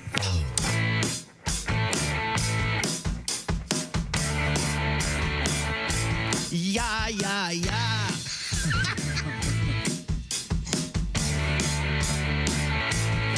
There she stood in the hay. I couldn't think of what to say.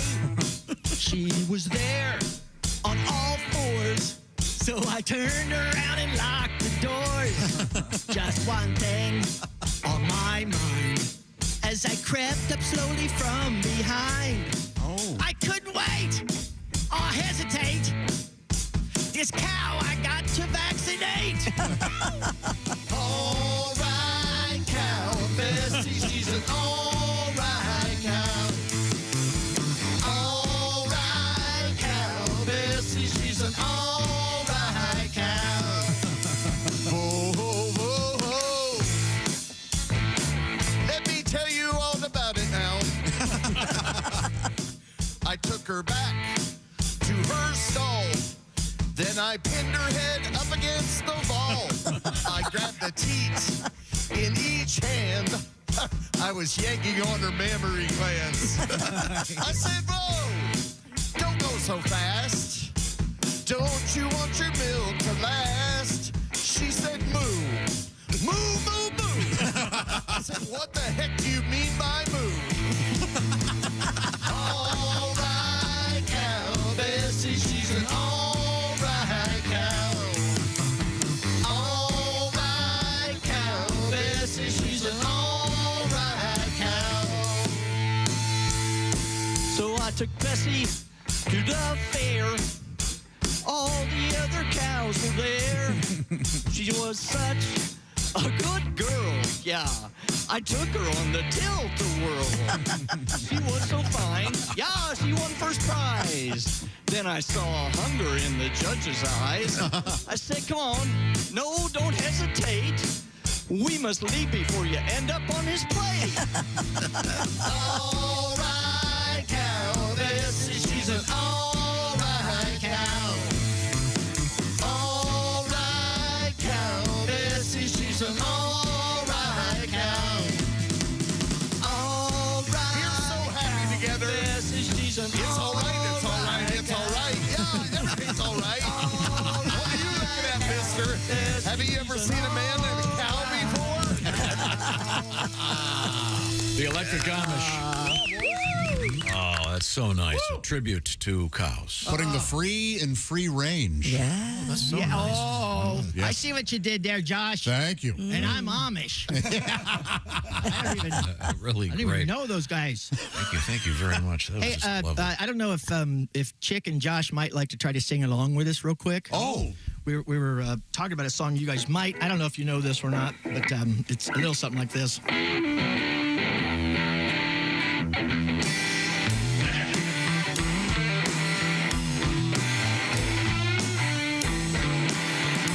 Everybody, Smite Tom. Smite Tom. He's been talking trash. Smite Tom. Smite Tom. Smite Tom. Smite Tom. Smite Tom. Smite Tom. He's been mouthing off on us now. He's been pissing us off with that. Smite Tom. Smite Tom. He's been taking the Lord's name in vain. He's condescending. He's been hiring out for work. Yeah. Trying to make me cry. Smite Tom. Smite Tom. That's good. This needs a little bit of rehearsing, maybe. Nice soundtrack. That's Smite Tom. A tribute to the Black Moods. And the Black Moods will be replacing the Amish as our house band coming up in a special edition of the show Friday. I'd like them better if they were both the black and white moods. Sure. There you go. See, everything they're wearing is black and white. Sure. We return to the news desk with Christy Lee. Have we missed anything? Speaking of music, Alphorn players recently gathered in the Swiss Alps for the 22nd International Alphorn Festival. Oh, Alphorn. I thought you were saying El Porn, which is Spanish for porn. No. Alphorn is a straight wooden instrument about 11 feet long, Willie, with a cup-shaped mouthpiece. Looks like a giant bong.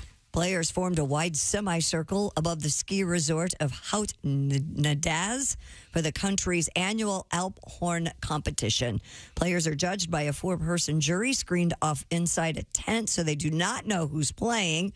3-time winner Adolf Zubrist of Brinz, Switzerland, was once again named the grand finalist. It was first documented in the 16th century, reputedly used for communication in the mountains with a clear sound echoing through the valleys.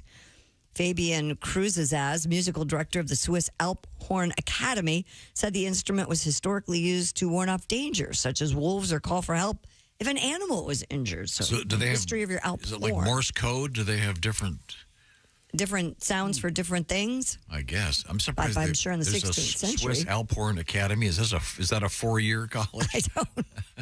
I'm surprised this guy's still going by Adolf. Man, that's a bold move. I mean, yeah, you'd think Adolf Zubrist. I mean, unless the guy's over 80. Yeah, I mean, You'd think that, I don't know, maybe something Abel or Adolphi or anything. Anything. Yeah, Fritz. Okay. Anything but Adolf. The one guy's name's Fabian. Yeah. after a 50s era American.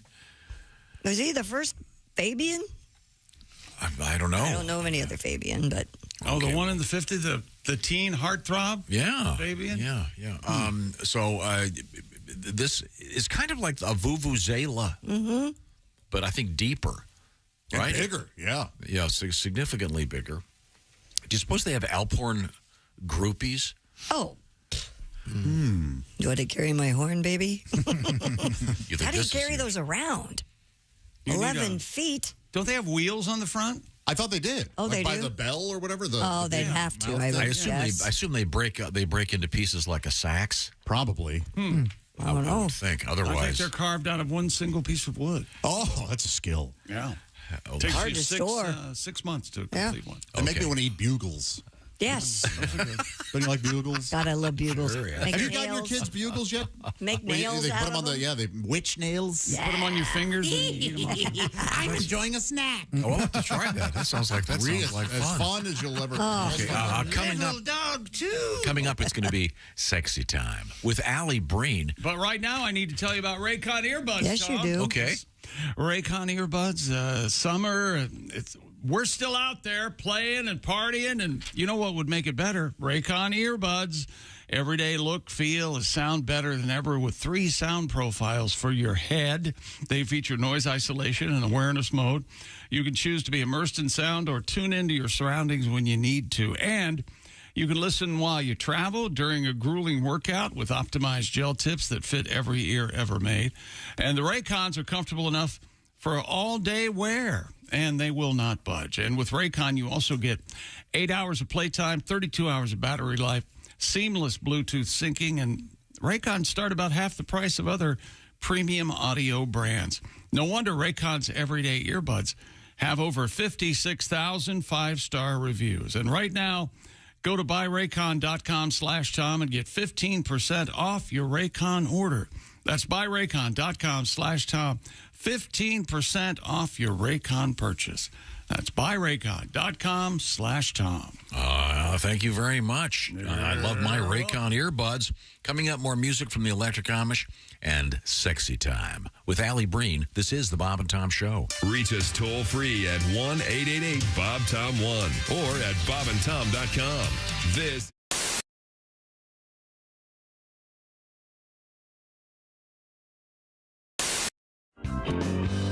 Paul, you kind of came off the road as a comedian.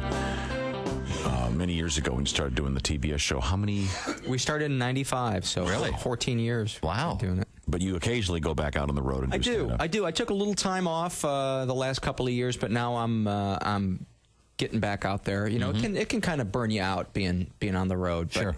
you know, I always see stuff on the road that you just don't see anywhere else, and it just makes you laugh. And I was staying at this hotel, and one of my club dates, and I go down to the jacuzzi, and there's a sign above the jacuzzi that says, "No one shall jump or dive into the jacuzzi." Now, if you're going to dive headfirst into a jacuzzi, are you really going to be swayed by the word shall? Come on, boys, let's go into jacuzzi. Hold on, I see the King's English. Wow. What the heck? I'm guessing that was a lawyer. They really should have. That just made me laugh all day. That takes away the loneliness of the road. It can't get lonely. Girl, the food was great, the company even better. Why sit here all night long, going on about the weather? I know it's our first date, and good girls gotta wait. But I just turned 83, and you said you're 78.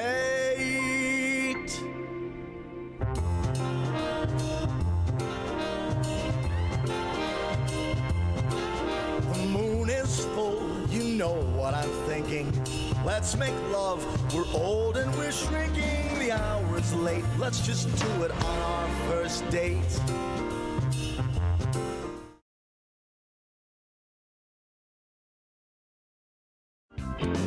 This is a song so girls don't get anorexia. Okay. All right. Ooh, I wanna be a plus-sized model, the kind that can't run very far. Dee-dee-dee-dee. 'Cause if I could only be a plus-sized model, I know I'd be a big, big star. Please feed me.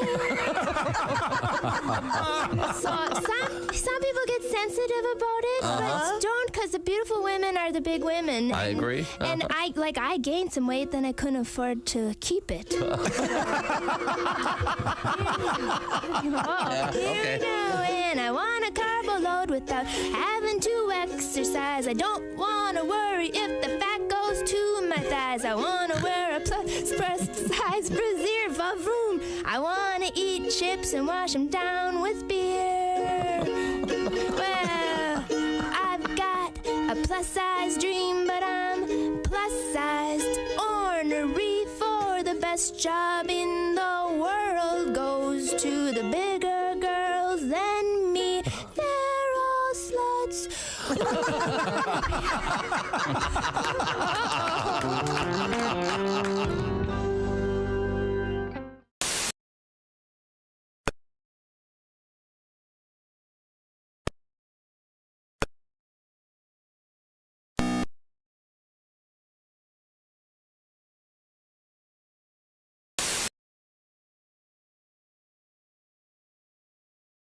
Is Apollo Johnson, and he's America's #1 astronaut, but he's also a well-endowed ladies' man. Monumental Pictures proudly presents Apollo 13.5.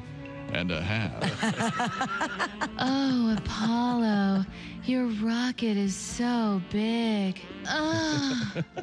Adult film star Dick Mahogany in his first starring role since Shaft's Lethal Weapon is astronaut Apollo Johnson. And when he's not orbiting the Earth, he's going around the world. Apollo Johnson, he's not just an astronaut, he's a charter member of the 100,000 Mile High Club. And believe me, there's nothing weightless about Apollo 13.5. Oh, Apollo. Now I know why they call it the Johnson Space Center. He's Apollo Johnson, and not even the shuttle can hold all of his cargo. Look at that load. Apollo 13.5 from Monumental Pictures, rated PG-13. and a half. Oh, boy. Hi, this is Dr. Will Miller, and you are listening to Bob and Tom Radio. All right, Bob and Tom Show. My family and I took a vacation when I was about middle school age up around on Lake Michigan, and we were driving up the coastline looking for a hotel, and we typically stayed at the little motels off the side of the road. Mm-hmm. We saw one that was the Bud Lake Motel, so we pulled in, checked into the room, and unloaded our luggage. My dad and I went in the trunk and got out our fishing poles and our tackle box and looked behind the place, and there was just a construction site. So we went up to the desk and asked the guy where the lake was, and he kind of looked stunned at us. And I said, "What lake?" And I said, "Well, Bud Lake." And he goes, "No, that's my name, Bud Lake."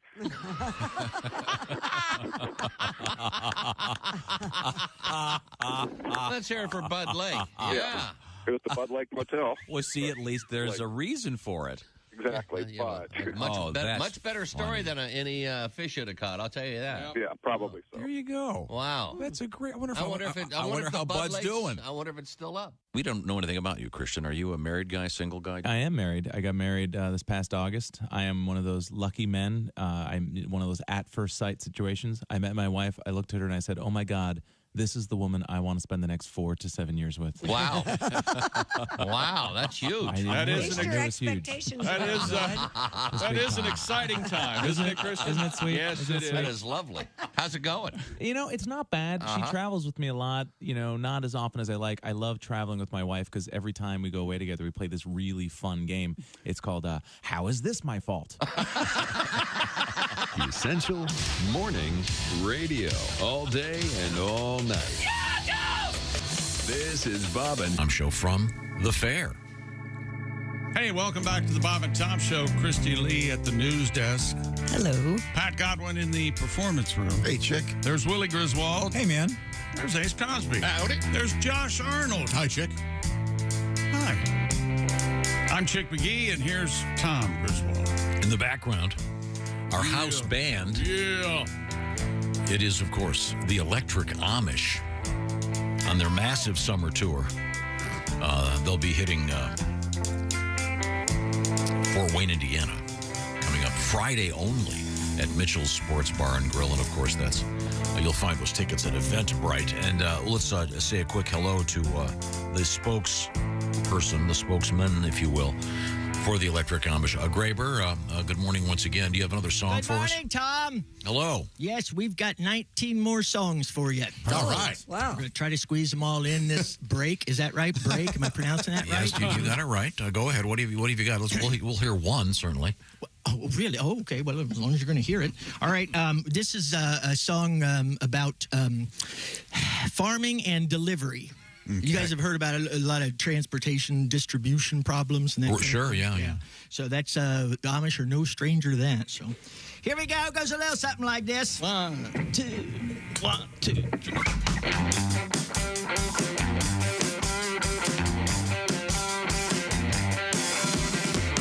Leaving home on this bumpy road.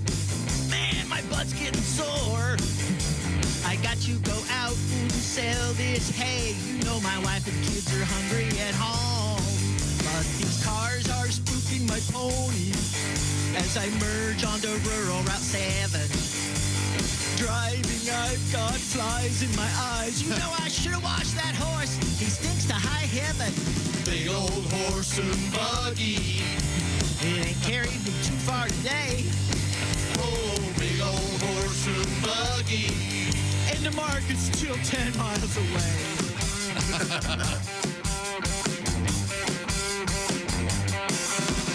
Goodbye to all my pigs and cows. Goodbye to that sheep that I trusted.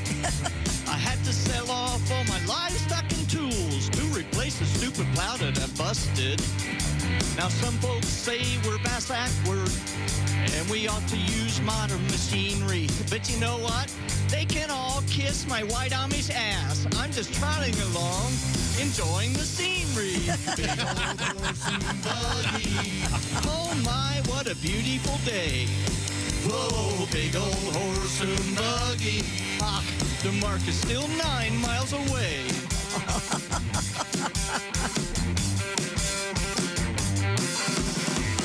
Getting close to the market now. I better start slowing down. I got to get out of these pain holy clothes. You know an Amish man ain't safe in this town. And I'm gambling with my salvation. I hope that God will surely see that I don't want to get beat up for wearing this funny hat walking around in the city. Come on, Mr. Ed, we must pray. Oh, big old horse and buggy, 'cause our beards might give us away. Yeah, yeah, yeah, yeah, big old horse and buggy. Ooh, it's getting hard to see 'cause it's dark. Oh, big old horse and buggy. And I can't find a place to park.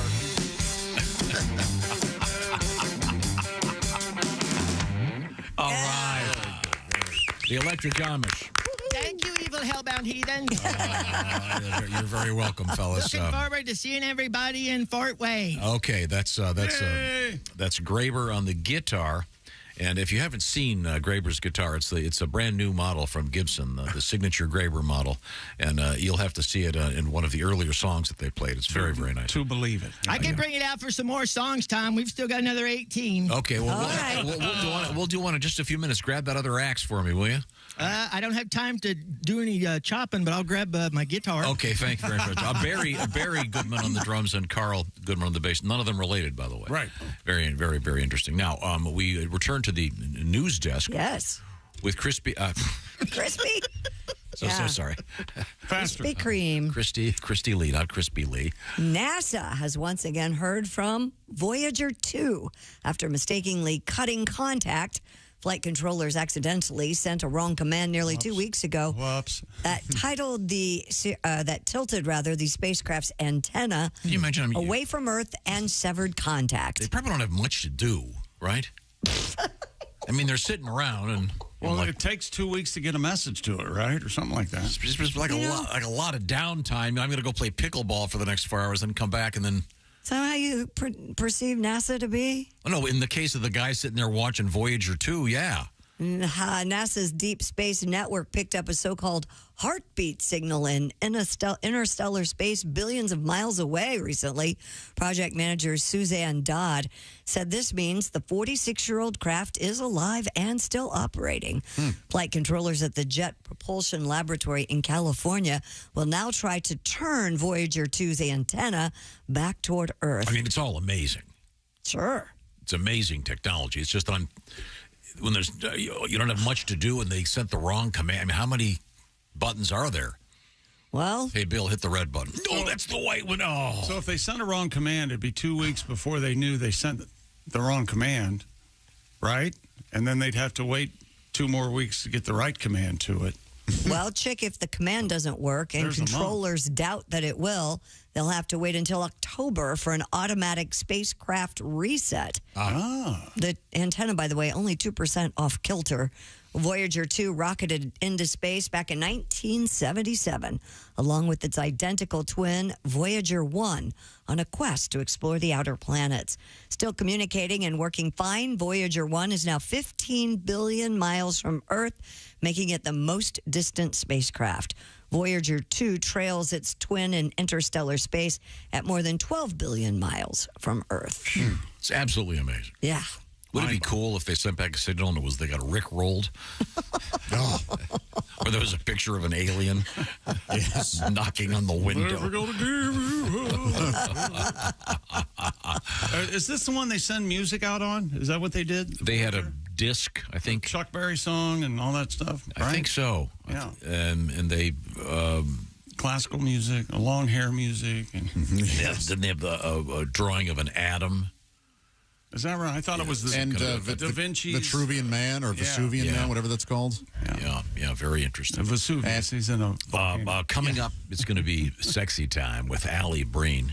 Also, can we get our shower news story? And Oh, yeah, that'd be great. You're really going to like this story. I think it's fun. And then a weird story about the Manson murders back in the news. Ugh. And if we have time, a little bit of Shakespeare, all coming up. This is the Bob and Tom Show. Add to or continue the conversation. Check out.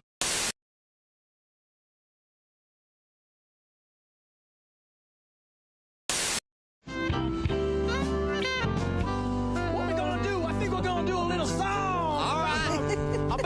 britches, baby. About your britches. About your britches. 1, 2, 3.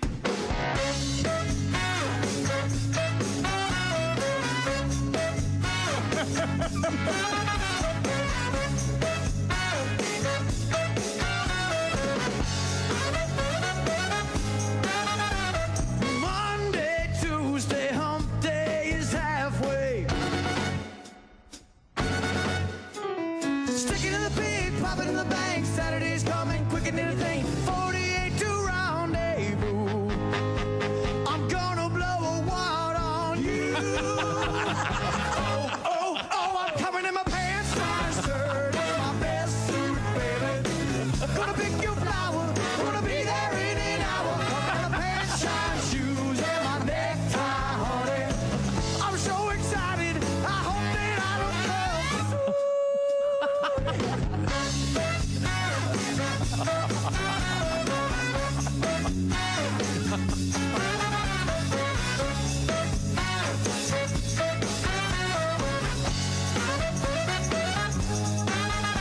I can't move on, attention is long gone. Suits are players, wallets in shape. The only thing left is a little manscape. 24 to rendezvous. I'm gonna blow a wad on you. Oh, I'm coming in my pants, my shirt, it's my best suit, baby. Gonna pick your flower, gonna be there in an hour. Coming in my pants, shine shoes, and my necktie, honey. I'm so excited, I hope that I don't come too.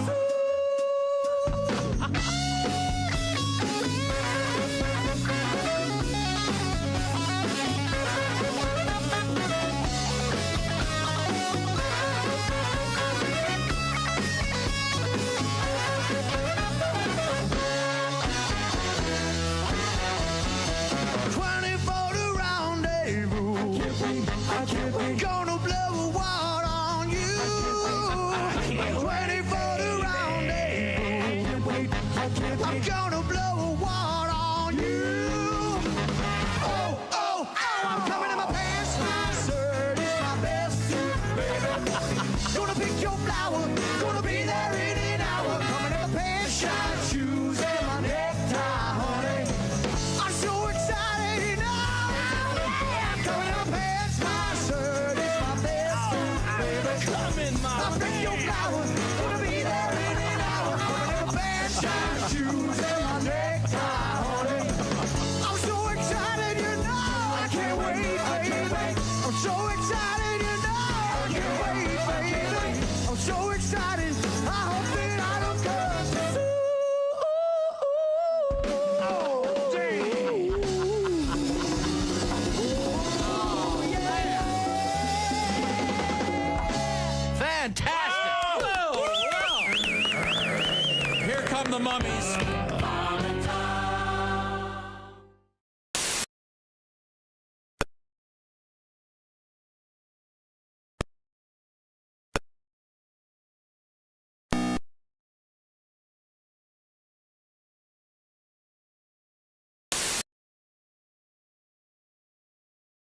Say to a naked guy. Wow, your boobs are bigger than mine.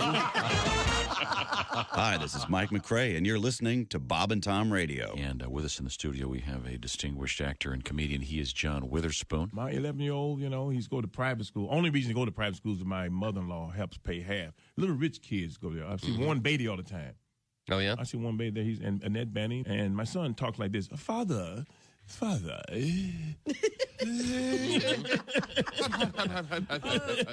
you like a toddy? Father, my friends are going to Spain for the summer. Where are we going? I said, Compton. Or where we going?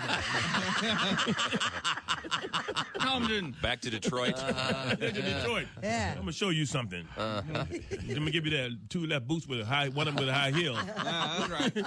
The man in the studio with us is comedian Greg Hahn. Do you ever take your pants off on stage, Greg? No. Good call. I used to do that on what's it called? Casual Friday when I had a job. then they kick me out. They let me keep my seat. My chair. Don't you have people giving you tours of offices and things? I never liked the tourist chick. No. You know that. No, I know. They walk around the office. They throw in the little small talk. Oh, this is Janice. She's hard to keep up with. Yeah, she's hard to look at. Let's keep walking. She's making me sick. This is Larry. He's an original. You got that right. I've never seen a toupee with dandruff. Get me out of here. Hey, Larry, your pants waterproof? That shirt's a real pisser. Hey, how are you? I'm the new guy. Hey, nice shoes. What'd you bowl? Hey, Larry, I'm the new guy. That's a great suit. Do they make it for men? Hey, how are you? Jimmy Schubert is our guest. Any other interesting news headlines, Christy? The FBI has identified the source of the virus-like blaster infection on the internet. The suspect, an 18-year-old who has not been identified but is expected to be arrested today. Now, can we execute 18-year-olds in our society? Yes, we can. Okay, I'm there. I'm voting for it. Yeah. You know, you can tell the kid's not getting laid. Any kid that's getting laid on a regular basis is now creating computer viruses.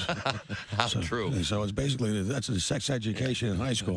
All they talk about are diseases and things you can catch, and the girls stop putting out, and kids hole up in the room and create a virus. He's going to be receiving a different kind of sex education, I'm hoping. Yeah, his baseball hat and his dirt button are going to be the same size once I get done with him. This kid's going to be able to do deep knee bends over fire hydrants. This magician's on stage, and he invites this guy from the audience and gives him a sledgehammer. The magician says, I want you to hit me in the temple as hard as you can with a sledgehammer. Guy goes, all right. So the magician lays his head down on his block of wood, and this guy hauls back. Bam! Pops this guy in the temple. 10 years later, the magician wakes up out of a coma in the hospital and goes, ta-da!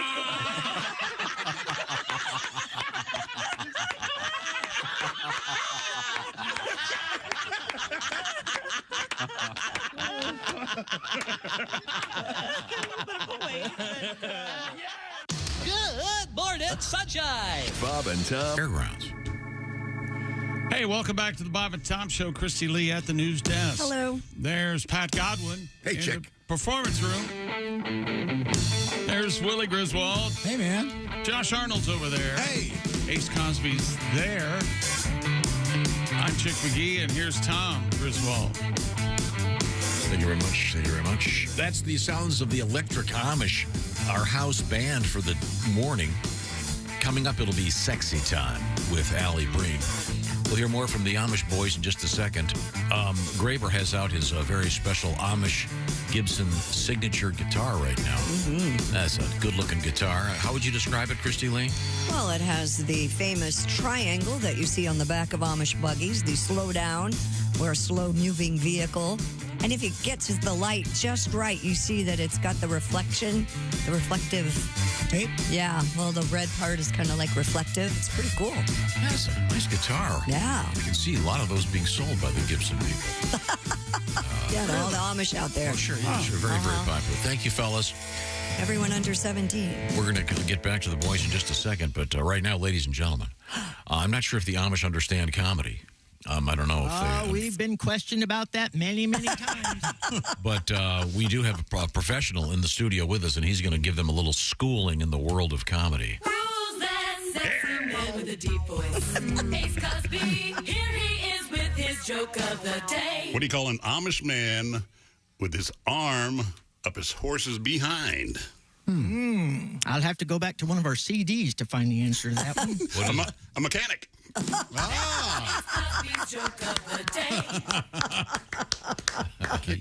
Can I tell one to Mr. Ace? Go ahead. Who's that Amish man with a beard? It is Carl.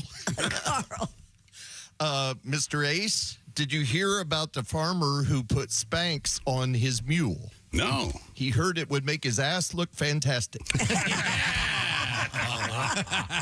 Thank you, Carl. Carl Goodman, no relation to Graber. Or Barry, for that matter. Goodman. Okay, thank you very much. As opposed to Godwin, who is in the other room over there. I am indeed. And Pat, you have a song for us, It's Pat? a good one. He's a good What would you like to Godwin. hear, Tom? I don't know. Do you have anything? Do you have any Amish songs? Oh, I actually do. Yeah. Really? Yeah. All right. Really? It'd take me a second to bring it up. You caught me off guard, quite frankly. You know, that's kind of the name of the gig is being caught off guard, isn't it? Sort of. Do you have that Twitter story? I could do something to that. Okay, this is, now it's X. Is that correct? A brightly flashing X sign has been removed from the San Francisco headquarters of the company formerly known as Twitter. The Elon Musk-owned company, which has been rebranded as X, had removed the building's Twitter sign and replaced it with the new extremely bright logo. The San Francisco Department of Building Inspection said they've got to just be the tightest ass people. Well, they said they've launched an investigation after receiving 24 complaints about the unpermitted structure over the weekend. Just days after it was installed, the giant X was taken down. If I were Musk, I'd go, okay, well, I'll take it down. And by the way, we're leaving. I'm taking Twitter to Texas or wherever the hell. Well, I guess the sign was distracting people who were trying to defecate in the sidewalks in San Francisco. Yeah, so. If I tweet here tomorrow, will this bird remember me? For I will need to use an X now. 'Cause this bird, Elon, has changed. Oh, you know, the bird, Elon, has changed. 8 minutes, chick. There we go. Get rid of that bird now. Yeah. Free. Get rid of that bird now. Let's edit down and cut it out now. Okay. Thank you, Pat. A little tribute not to done. Elon. Oh, there's more? A girl back in Lancaster, Pennsylvania sort of lied to me. I'll tell you the story. Oh, okay. I hear your TV. I see your car. They say you drink just like a fish down at the bar. And those black clothes don't make me laugh. Yeah, you're Amish my ass. Put down those noodles, shampoo your hair. Under your dress, you're wearing lacy underwear. Saw you at Best Buy and yoga class. Yeah, you're Amish my ass. Hey, if you don't want to see me, just come out and tell me. I've been rejected by much better than you, but this Amish thing you're never gonna sell me. Whoa, 'cause you're wearing earrings under that bonnet. I see your body and I want to jump right on it. Just tell me no, don't say you'll pass. Yeah, you're Amish my ass. Oh, that is an elaborate way to get rid of somebody. Yes. Yeah. A lot of work required. Sorry, I'm Thank you, Amish. Matt. We return to the news desk with Christy Lee. There's a company out there that has created a beer using recycled shower water. Yeah. According to CNN, the company known as Epic Clean Tech, a San Francisco water treatment company, created the Kolsch-style ale in collaboration with a local brewery. It was made with 2,000 gallons of recycled gray water from 1550, a 40-story luxury apartment building in San Francisco. The beer is meant to highlight water scarcity and reuse. Of course. Aaron Tartakovsky, the company's CEO and co-founder, said, quote, buildings globally use 14% of all potable water. Almost no buildings reuse that water, and that's what we're trying to change. Oh, it's a nice, tasty, hoppy beer. A little hint of Drano. With some pubes floating in it. Oh, no. There we go. There it is. Yeah. You ever turn beer into a golden shower, Josh? Sure. Hey, you don't buy beer. You rent it. Right, That certainly is the case. Yeah. The taste. Have you ever taken a shower with a lady friend? I don't think so. You would know. That's not an I don't think so. If you have, if you had, you that would person remember. might have peed on you and you don't even know it. Wow, could have happened. Never thought about it that way. Could have happened. Hot. So, would you drink Very hot. Would you drink a beer made from shower water? No. Well, there must be some way that they recirculate it and make Well, it. I clean it, but still. Right. Like I said, it's going to taste like a little hoppy, the taste of Alberto VO5. Well, that's timely. Alberto VO5. I mean, Could you go with maybe a Paul Mitchell in or this century? He a doesn't Purology or something? I use Johnson's baby shampoo. We know. Which is even older. Yeah. I wonder when Johnson's baby shampoo was a classic. Invented. Put it in a washcloth, wash your face with it. It's great. You know what? And they came up with that formula, and I don't think they've changed it one bit. Good for them. I'm a big fan. Yeah. Good for them. Although, no more tears stings a little. I heard that it's not tears, it's actually tears. Oh. And it's referring to tearing in your hair. Oh. And we've all just been reading that wrong for years. That is, I don't think that's the case at all. That's what I saw. What? Yeah, I'm pretty sure that's what it is. Johnson's baby shampoo. He sounds convincing. Introduced in 1953. I feel like they had a whole jingle about no more tears. No and more tears. Yeah. Yeah. Ozzy did a great song about it. Okay. Well, thank you I very think much. Ozzy's a fan as well. Do we have time to squeeze in this Sharon Tate story? This is really The front weird. door of the house where the Manson murders took place, going up for auction. According to TMZ, that door once stood at 10050 Cielo Drive, where Sharon Tate and 4 others were murdered back in 1969. Whoever buys this is an awful person. Nine Inch Nails frontman Trent Reznor rented the house in 1992. Took the door with them, Josh, Yeah, when he of moved course. out the next year. Friggin' weirdo. Reznor used the door as the entry to his New Orleans recording space, but after he relocated, the door was sold to Christopher Moore of Julian's Auctions. The piece was expected to sell for between $2,000 and $4,000, but bids have soared to $25,000. The auction closes in September. Better change the lock on that door. Manson family member Susan Atkins infamously wasn't all that secure. The word pig on the door using Tate's blood, but the door has since been repainted and the house has since been demolished. And, of course, was used in the movie Titanic at the end there. That was the same door? Of course. Oh. Well, that's what I thought. Maybe. That's got to have some bad karma, right? God, Can you imagine somebody? No, if there's a meme out there of those two floating on the door and it has pig, There will be now. that is very tasteless. I would like to see that. Leave it to Trent Reznor. I'm surprised he gave it up. What a weirdo. Yeah. Well, but a fine artist, certainly. And mediocre at best, yeah. We have coming up Sexy Time with Alli, Breen. And special thanks to the Electric Amish, by the way. The Amish boys are going to be doing their thing in Fort Wayne at Mitchell's Sports Bar and Grill. Special show Friday evening only. That's this Friday with the Electric Amish tickets available at Eventbrite. Right now, I'm going to talk a little bit about betting. Christy Lee, once again, your sleep number setting is what? 45. That means what? It means that I like a mattress that's more on the softer, less firm side. Okay, exactly, which is your choice. Yeah, it is my choice. I don't care for it that At the soft. touch of a button, I can change it tomorrow. I'll answer you quickly, Tom. I like a firm mattress. That's why I use 100 as a sleep number. Which Don't I yell would, at me, please. which I would prefer as well. Thank you very I much. think I'm going to change it tonight. Maybe I'll surprise you with a new number tomorrow. That'd be fun. The sleep number bet, they have perfected what we call adjustable firmness. So you get the mattress you want, when you want it, as you want it. Because they've developed this system years ago, they've got it down. There's a bunch of other cool stuff the Sleep Number people have.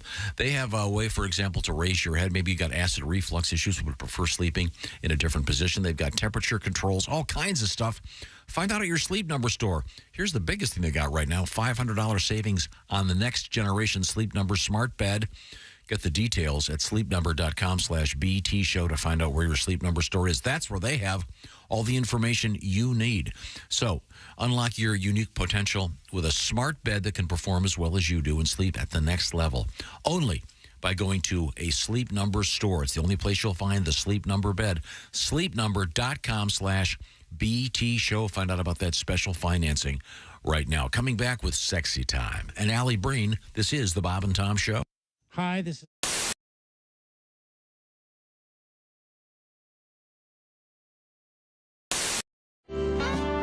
Last time you were here, Eric, you impressed us with your musical skills. You, that's right. You are a manualist. Manualist. Yes, I am. Now, for those that don't know what that means, Manualism is the art of manipulating one's hands to make. There you go. To make that sound. That wasn't me yet. I didn't. There we go. You must be. Sorry, excuse me. You must kick ass That at was parties. that was my no hands. Yeah, I know the chicks dig this. Yeah, I know they do. Yeah, if you're at a party. Yeah, this is my go-to on a first date. I'm gonna say, if you're at a party and you see Eric and there's a big group of guys hanging around him, this is what they're doing. Wow. They're looking for that, and then my Dungeons and Dragons kit too. I'm doing that. So, give us a sample. All right, there you go.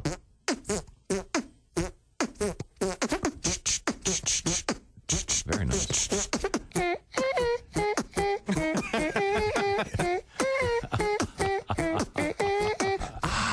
Push it. I see the group of guys laughing now at the party. What? Wow. While the girls are all over there rolling their eyes. That is amazing. Have you ever been laid doing that? I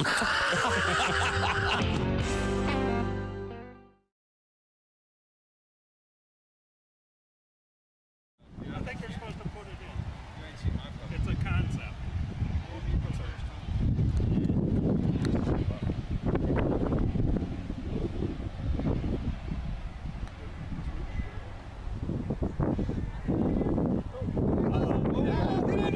Get in there!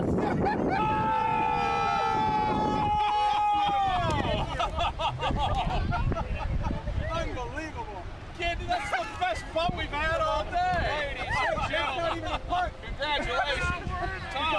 Tom, quickly, Tom. How does it feel? My God. What is that, 80 feet? My God. Now, right now, I'm buying a Mutual of Omaha hat, just like he has. Right now. Save that, baby. Save that, You don't baby. even have to hit it. You better hit that. That's unbelievable.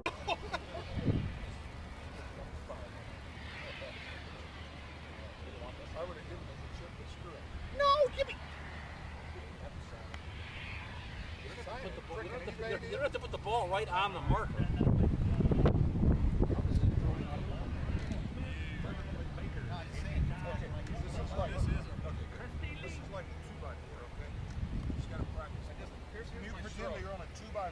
I do this a lot.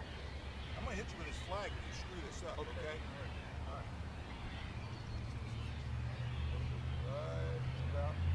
Right about there now. And just straight down the 2x4. Keep it on the board.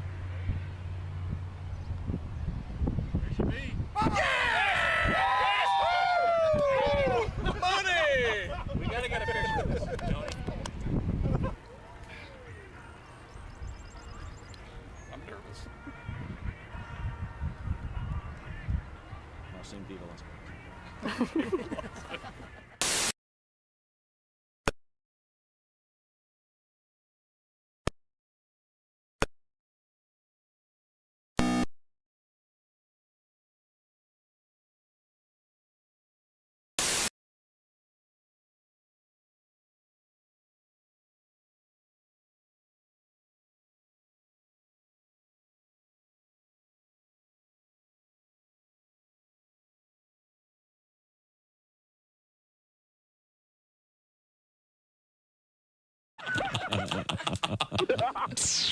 They put the F in professional. Now, are you a music guy, Ryan? Ryan? I am. I mean, I love music.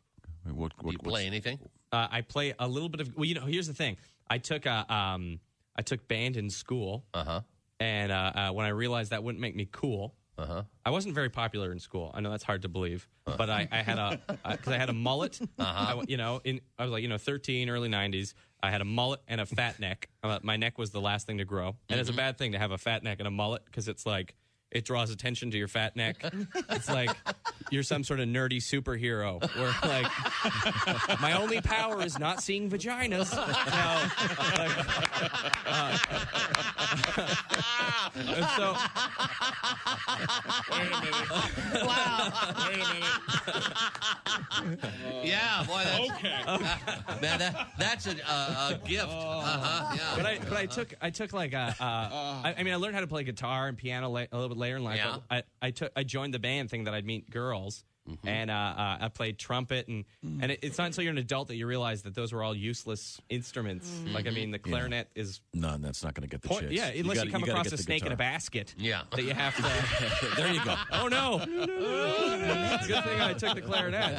Good thing. You guys are lucky. Little clarinet player. I saved you, sweet Sue.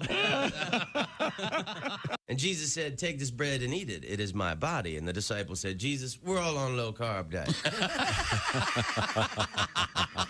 We appreciate you dying for our sins, but we're all trying to slim down a little. We want to look good in the painting. Morning laughter just might be the best medicine. If you want to turn your daddy parts orange, eat some Cheetos and watch some porn. Bob and Hey, welcome back to the Bob and Tom Show. Christy Lee at the news desk. Hello. There's Pat Godwin in the performance room. Hello, chick. There's Willie Griswold. Hey, man. Jessica Alsman joins us. Hi. There's Josh Arnold. Chicky. There's Ace Cosby. Hey. I'm Chick, and here's Tom Griswold. Oh, I love the song. It's the Electric Amish in the background. They are our house band today. Thanks so much. Fellas, I'll remind everyone you're going to be at Mitchell's Sports Bar and Grill in Fort Wayne, Indiana, coming up this Friday evening only. See the power trio that is the Electric Amish. We're actually the no power trio. Oh. Now that you mentioned it, I just realized that that's true. Thank you very much, fellas. We're going to switch gears. You're welcome to chime in if you have any ideas for sexy time. Sexy time? Yeah. Yeah, I got an idea. Keep that to yourself. There she is. We're going to talk with comedian Alli Breen. Looks like she's back home in New York City. Is that right, Alli? Back in New York, yep. And I know this is visual, but it looks like your apartment is on fire. I cracked my phone, and it's doing all kinds of weird things. I have to get that fixed today. Very smoky looking. Yeah. Now, the way this show works is... it looks like strobe lights from the side. You can reach Alli, ALLIBREEN. You can reach Alli Breen at the usual social media platforms with your love troubles. And we are here to try to help out. We'll go around the horn and see how we do today. Alli, what have you got? Dear Alli, my girlfriend hasn't worked since COVID, and she stays home all day. We usually go out or order food for dinner, and now she just got a maid to come to the house. It's taking everything in me not to scream at her, what the hell do you do all day? Is it sexist to ask her to cook and clean? Well, wait a minute. Oh boy! It's not necessarily sexist, but you don't have to put it that way. It wasn't sexist until you said, "Is it sexist if I ask her to cook?" Specifically. Like I thought it was. Is it sexist to ask her if she is going to get a job or whatever? No. When are you going to get off your ass and help me? Yep. To me, it sounds like maybe you have a more serious full-time career. She had a lesser serious kind of part-time thing during COVID. She took off, and now it sounds like you guys are having no problem paying the bills. She's getting cozy. And yeah. Why? Vacuum the carpet, you lazy ass. Jesus. Yeah, she should contribute in some way. It has nothing to do with being a woman. She called the maid. She did do something. I see. Yeah, she's a genius. She probably calls for takeout food. Yeah, she makes what she does do all day. She's providing. I mean, you have to ask her. What is she providing other than a hole? The takeout food shows. 2, sometimes 3 times. Excuse me? Yeah. Wow. Just a hole. 4 daughters. Graber, what would you say to a woman who's just not doing her part? Get off your ass. I mean, first of all, she may have a valid excuse. Is she giving birth at the time? If she's having a baby, then that's fine. You know, we'll take care of the food and dishes that day. That day. Well, yeah. There you go. Little Amish touch, thank you. Let's get to our next letter. This lady is incredibly lazy. Oh, man. Yeah, I agree. She is lazy. Okay, this one wants everyone to chime in. This is a question for the crew. Does anyone actually enjoy 69? It's an annoying position to get into. It requires me to plank, and it's really hard to feel anything good when you have to strain to take care of your partner. Can't we just go one after another? I couldn't agree more. This is it's multitasking. I can't do it. I totally agree. First of all, it doesn't sound like you're doing it correctly. If you have to plank. Yeah. Right. Yeah, you shouldn't have to plank. No. But one person has to. Not really. You just kind of smush on each other, right? Like, you don't have to hold yourself up. Just the neck. Yeah, you really don't have to hold yourself up like Some form of planking. You have to kind of. to answer the question, I'm a fan. Yeah, I think it's awesome. Really? Yeah. And I do not do. I can't. I can barely speak and think at the same time, as you know. We know that. I can't drive and listen to the radio at the same time without being dangerous. I certainly can't do two things at once. I'm not a fan, but I don't seek it out. But if it breaks out, that's okay. Okay. Yeah. I think it's a win-win for everybody when that happens. Really? Why not? Do it. I guess if you are unsure if the person's going to follow up with the same thing, you get it done all at once. If you're like, are you really going to do this for me? Right. Let's just do it Yeah, at but the if same you're time. concentrating on someone else, you can't enjoy what they're doing. But if they like it, maybe it incentivizes you to do better as well. But not at the same time. It's like eating pizza on a trampoline. They're both nice. Hang on. Let's not do it together. He has a point. Let's hear them out. That's interesting. Allie, are you a fan? I'm like chick. If it breaks out, I'm fine with it. I don't really seek it out. And if it's too much, I'm like, this is not the most fun activity we could be doing. Right, I agree. I kind of want to hear more about this pizza on a trampoline. Sounds pretty good. And as far as 69, Tom, we are totally fine with it. We'll probably be taking Interstate 69 to our gig in Fort Wayne. Oh, I see. I mean, the only thing really that bothers us is people honking, hurry up! Yeah. Horse is going as fast as it can. We're doing like 10. Yeah, we had a story earlier this week, was it, that some a gynecologist or some doctor of some sort, maybe it was a urologist, was saying that the so-called, what's the name of the position, Josh? The reverse cowgirl. Reverse cowgirl is apparently the most dangerous position, and it often requires. It'll break the guy. Yes, exactly, Allie. Oof. Yeah, so. I didn't know that was possible. Yeah. Yep. Is there such a thing, a position known as a side saddle? There's a position for everything. But I'm to continue the I bet. the cowgirl analogy. You can do that. Side saddle. That one seems like it would be hard to make sexy. That one's a weird position. Yeah, it'd be weird, but doesn't the royal family, don't they ride their horses side saddle? I think back in the Victorian era. What wasn't the whole deal there that it was they didn't want the woman to spread their legs. Ladies are supposed to always ride side saddle. Which is ridiculous. I mean, unless you're a whore, I guess. If you want to, I think Greg will back me up on this. If you want to put your shingle out open for business, then you spread your might legs. as well just spread your legs, hop on the horse, and show everybody, show the world. And what is with this cowgirl thing? This gender fluidity is getting out of hand. Come on, you cow, you girl, come on. Okay, well, let's get our next letter. We're talking with Alli Breen. It's sexy time. And you can reach Alli, ALLIBREEN, on the various social media platforms. Alli is a stand-up comedian, lives in New York City, travels the world constantly. What have you got, Alli? Dear Alli, my girlfriend is a realtor, and she'll bring me to see a house, and we will christen it. Yeah. It's very hot. We've almost gotten caught a few times, and that really seems to turn her on. I don't want to seem like a wet blanket, but I have a good job, and I'm worried about how much trouble we could get into if we get caught. The danger part of it isn't what's sexy to me. What should I do? We just had a story about this where a guy got caught drinking milk out of a client's refrigerator. He was seen on camera. On camera, because they had secret cameras in the house. He was fined $15,000. So, yeah. That was just the milk. He was a realtor? That was a realtor, yeah. He was waiting for the open house to waiting for the people to arrive. Claimed he got thirsty, opened the fridge, and drank the milk. Unfortunately, it was the guy who lived there. It was his sample for the fertility doctor. And, oh, my God. He's making that up. What do you do, have a half gallon? Yeah, my God. He had a half gallon. But no, you get caught doing it. She'll lose her license is what will happen. And she will definitely lose her license. So wait a minute. Hold these on. people that are like, they don't think the cameras are everywhere. I don't understand, you know, right? Do you have to tell a realtor? I would think you'd have to divulge that you have cameras. I guess not. I don't think you would. I don't think so. But also, you who non-Amish fined someone $15,000 for Canada? What a Yeah, needy family. you're completely correct. It was ridiculous. It was in Canada too, so I don't know what their laws are like. But Well, then apparently- the worst part was the guy, the realtor that drank the milk. They only allowed him to charge a 2% commission. They skimmed the money off of the whole thing. 2% skimmed whole. He got them all, baby. I think Graber had some advice for us heathens. Well, no, I just was really confused by all this. So you guys fine people for drinking milk and christening someplace with a prayer. Wow. We're worse off than you thought, aren't we? This is not good. Yeah, this is not good.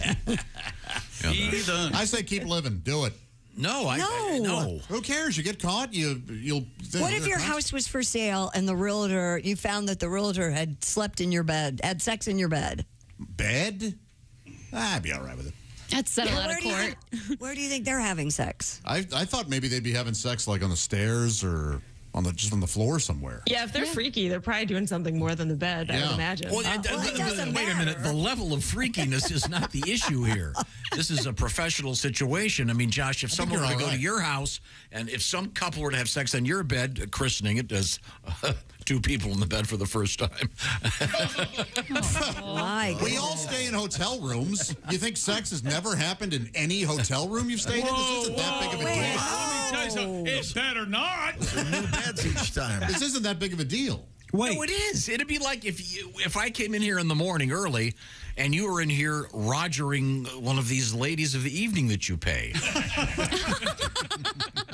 It's hard to tell them all apart now. Yeah.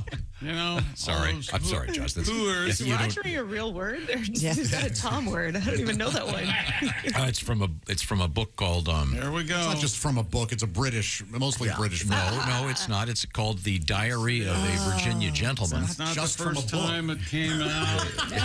It came out Part of their the lexicon. 1700s. I'm sorry, Josh.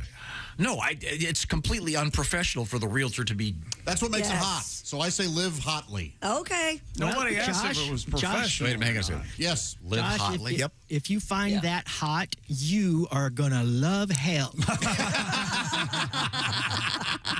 the type of thing they'll be doing down there all the time. All right. So just let's just say you and a young lady were looking to purchase another house. Yeah. Would you think that would be acceptable for you if the realtor wasn't there to knock one off? Here's the thing. I'm actually more on this guy's side. Getting the thrill of, I don't have that thrill of almost getting caught. I don't. Oh, okay. I'd rather not get caught. But she loves it. That's pretty cool. Yeah. Can't you do it somewhere else, though, besides one of the houses, like in an alley that someone might see you? alley. Or like in the backseat of a car in daylight? That's Not more near a illegal. school. That's Park. more illegal than in a home. In your car is? Yeah. But you own that car. Well, if you're going to do it in alley, please make sure it's consensual alley. Okay. Yeah, thank you. Let's move forward. Don't you use the bathroom when you go look at a house? Don't you make a point? I flush, but I don't ever use the bathroom. Oh, really? But I make sure the toilet's flush, and I turn on the showers. Oh, no, I always use What's the protocol, Christy, if you're looking at a house? Are you allowed to use the toilets? Yeah. You better be. I mean, you can use the toilet. Big dumperoonies, what I Well, You want to see if this thing will haul the mail? Damn right. I want to see if you're comfortable in That's there. right. Does Yeah, your but sex knee is hit the probably- toilet paper That's right. roll, that kind of thing? I've The always. sex is probably more sanitary than other stuff that you could do I at an agree. open house, or not an open house. But I've always oh said God, it- if they did this at an open house, that would be another situation entirely. It would be nice if you were going to purchase a home, if you could like rent it for a night, like stay in it and see if you really were comfortable, if you liked the showers, if the neighbors were really good idea. nice. Are the ghosts friendly? Yes, Yeah. exactly. But people don't do that. Why don't they let you, to change the topic, why don't they let you take a car for the night and test drive it? You can do that. That's You a can do that. Well, I know we can, but I don't think No, they do. regular people. Can Sure regular can. people go in and do it? And take it? We're regular they can. people. No, Yeah. we're not. No, we're not. Every one of us has a car guy. Don't act like I'm speaking I Portuguese. do not. I don't. Okay, well, let's move on here. Alli Breen is our guest. The show is known as Sexy Time. What else have you got? Seem. Dear Allie, I've been hooking up with this guy for 2 years. We hang out at least twice a week, talk and text all the time, but he won't tell people we're together. He says we're in a situationship. What do I do to make him commit? Let me ask you this. Get divorced. For using the word situationship, leave him. Are you ugly? Oh, Because he might just be embarrassed about banging an ugly girl. It's true. What if is he married? Are you fat? Are you fat? Oh, bless your. Because sometimes guys don't want to tell their friends that they are. What's the old joke? They're not riding a moped. Girls like a moped. They're fun, but nobody wants to. You don't want to see you ride more. Oh. Terrible. Maybe the Sweet. guy is just a jerk. Sounds like the guy is a jerk. Yes, the guy's a jerk. Get out. He is, yes. Situationship. That is real stupid. Yeah, that word right there. I'm out. I'm with you, Tom. Run. Yeah, okay. We have time for one more letter to Alli Breen. ALLIBREEN. Please send us your love troubles. As you can see, we can really help. Oh, yeah. Dear Allie, I'm dating an older man with a teenage son. He lets him curse and watch porn out in the open, and he basically treats him like his buddy. Well, Pat Godwin is. Wait a minute, that's me. he wants a three-way. Yeah. Obviously. Wait, I'm sorry. He lets the son watch porn out. Well, I didn't hear what you said. In the open. Sounds in public. Just publicly watch porn. I mean, in front of them at least. I disagree with his parenting style completely. Am I allowed to say something, or should I just keep quiet? Yeah, They're just dating? They're just dating. Wait, is she dating the son or the dad? The dad. Okay. Yeah, she can say something. Yeah, it's weird. She can Kind say of, something, right? but it That won't. is weird. Like, how old is he? I think we need details. But still, like Sunday after lunch, just watching porn in the living room is so odd. It's so weird. Yeah. Just, you know what? Be delicate about this. Just go up to him and say, hey, as your new mother, I think that you should change the way you're living. That's all right. I think just break up. Just break up. Yeah. Avoid the trouble. The guy's not going to change. It's his kid. Okay. Well, thank you very much, There you Alli. go. Break it off. Okay. And Alli, are you working this weekend? I am. I'm down at Eastville in Brooklyn. All right. Well, go see Alli in New York City. New York City. Thanks, Alli. Thanks, guys. Bye, Alli. Now, if you were listening to our broadcast on those Raycon earbuds, that would have been a much more enlightening Sexy Time episode. You agree? Studies have shown you hear and think we're 28% funnier and clearer in Raycon earbuds. It's true. And they look and feel and sound better than ever with 3 sound profiles now from Raycon earbuds. They feature noise isolation, awareness mode, and you can choose to be immersed in sound or tune into your surroundings when you need to. You can also listen while you travel or during a grueling workout. Optimized gel tips from the Raycon earbuds fit every ear ever made. And those earbuds are comfortable enough for all-day wear. Can your earbuds say that? Well, if they're Raycons, you can. And the Raycons do not budge. And also, Raycons, you get 8 hours of playtime, 32 hours of battery life, and they start about half the price of other premium audio brands. And don't forget about the seamless Bluetooth syncing. No wonder Raycon's everyday earbuds have over 56,000 5-star reviews. And right now, go to buyraycon.com/Tom and get 15% off your Raycon order. That's buyraycon.com/Tom. 15% off your Raycon purchase. That's buyraycon.com/Tom. I do love my Raycon earbuds.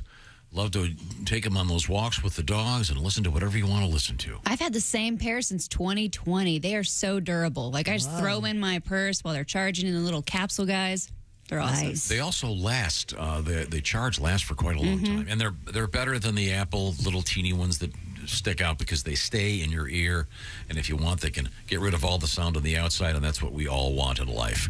This is the Bob and Tom Show. Thanks for listening to the Bob and Tom Show.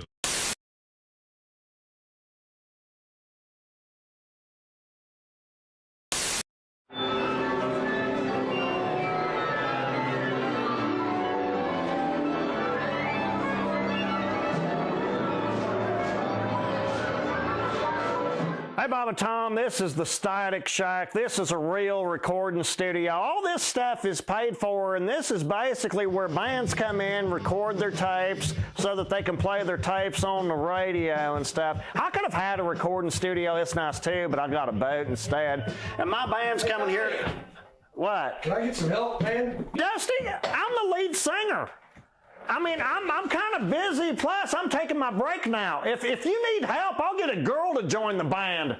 Basically, you have to have an audition couch in a studio. It's state law. That way, anybody that comes in knows that they're trying out, knows it's going to be a fair chance. I'm basically auditioning backup singers right now. Just call my pager. Pretty sure we can make it happen. I swear to God we can. This is my favorite part of the recording studio. Not every band has this. We got Goldschlagers. Look at that Goldschlagers. We got Funyuns, and we got Jaegers. It's the lead singer's salad bar. I love Goldschlagers. Goldschlagers is basically the only liquor invented that looks like it has goldfish turds floating around. But the fact remains, that's 14-karat gold. But you drink all of this, you can crap a promise ring. Bob and Tom, this is called the Control Panel Console Operation Board. I probably know more about this stuff than anybody I know of. Me and Angel Skinner did it on here once. I swear to God we did. We had to stop, though, because her butt kept getting feedback.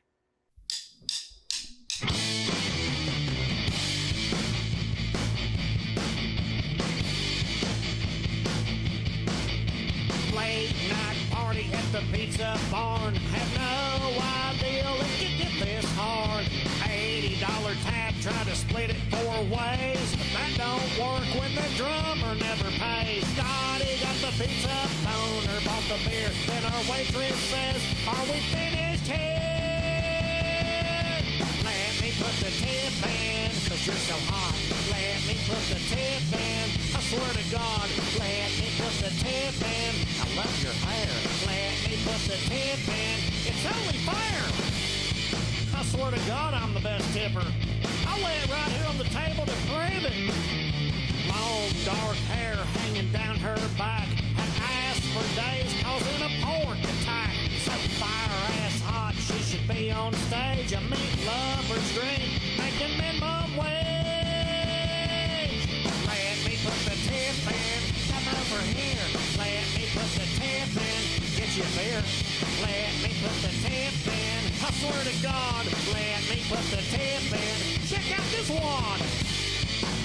Hey, that's only 10%, baby. Look, you want to see a little more? There's 20% right in your face. I swear to God, you have to accept my tip. It's state law. Now, when I know how to set the mood, baby, how about a guitar solo? No, not the whole thing, just the tip. Scotty Winkler!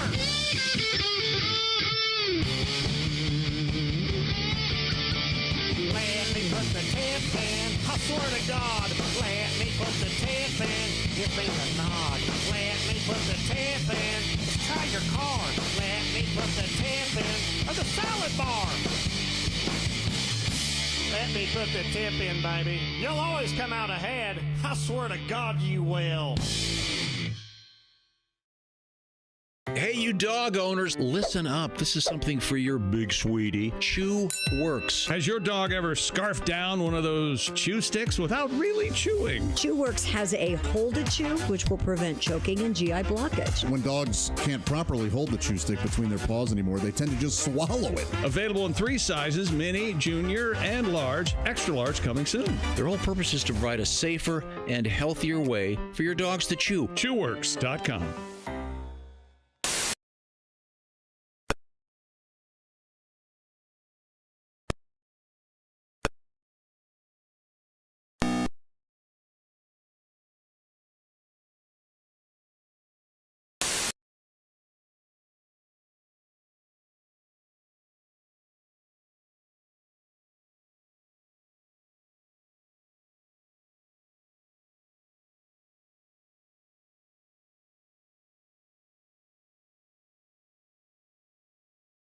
In scuba diving. Bob, there's a nice shot in the stands of his wife and 5 kids.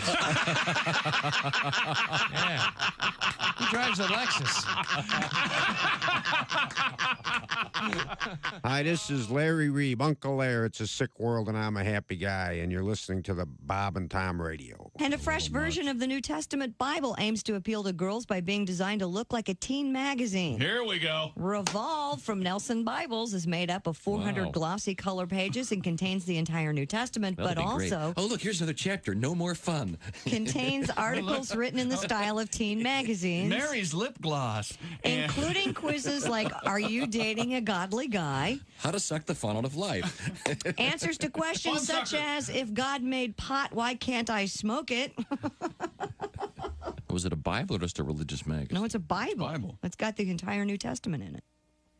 Okay. Written around these articles. No, headlines, Jesus resurrected, stuff like that. Oh, I see. Mm-hmm. Okay, well, thank you very much, Christy. Sounds good. 7 deadly sins. Yeah, I've seen that. No more 10 commandments. 6 you can handle. You know, stuff like that.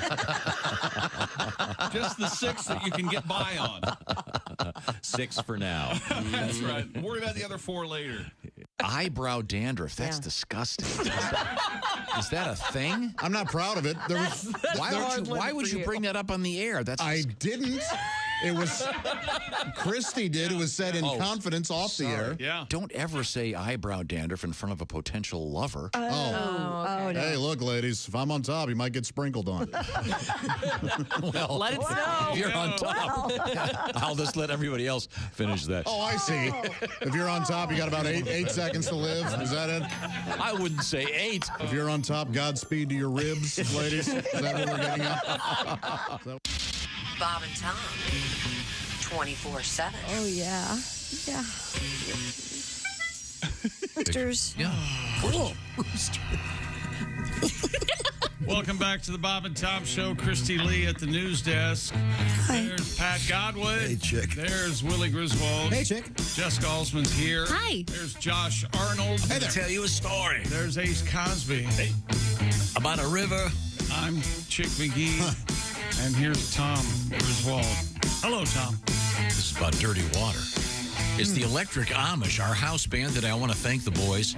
Carl, Graber, Barry, the Electric Amish.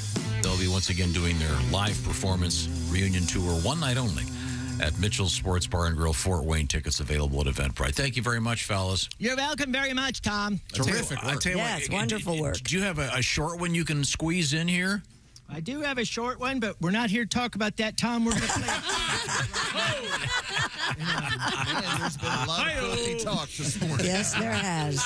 Oh, well, go ahead, fellas. Yeah, we're going to play this one right here. And, Tom, I understand that you got a brand new house. Is that right? That's correct, I do. And somebody told me it wasn't done. It's been like 3 years or something? 4. Yeah. 4 years? Ooh. Okay, next time, hire Amish.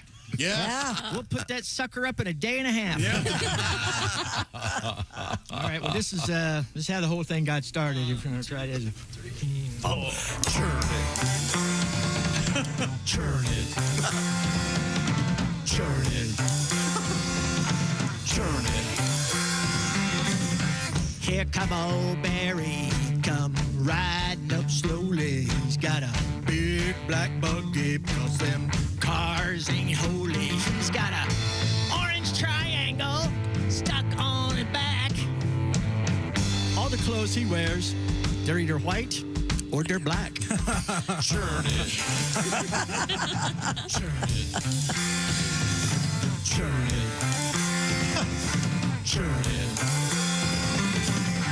Here come old Carl, he lives one farm over. He's got a big grain silo, keeps it fully loaded. He's got no radio and no TV.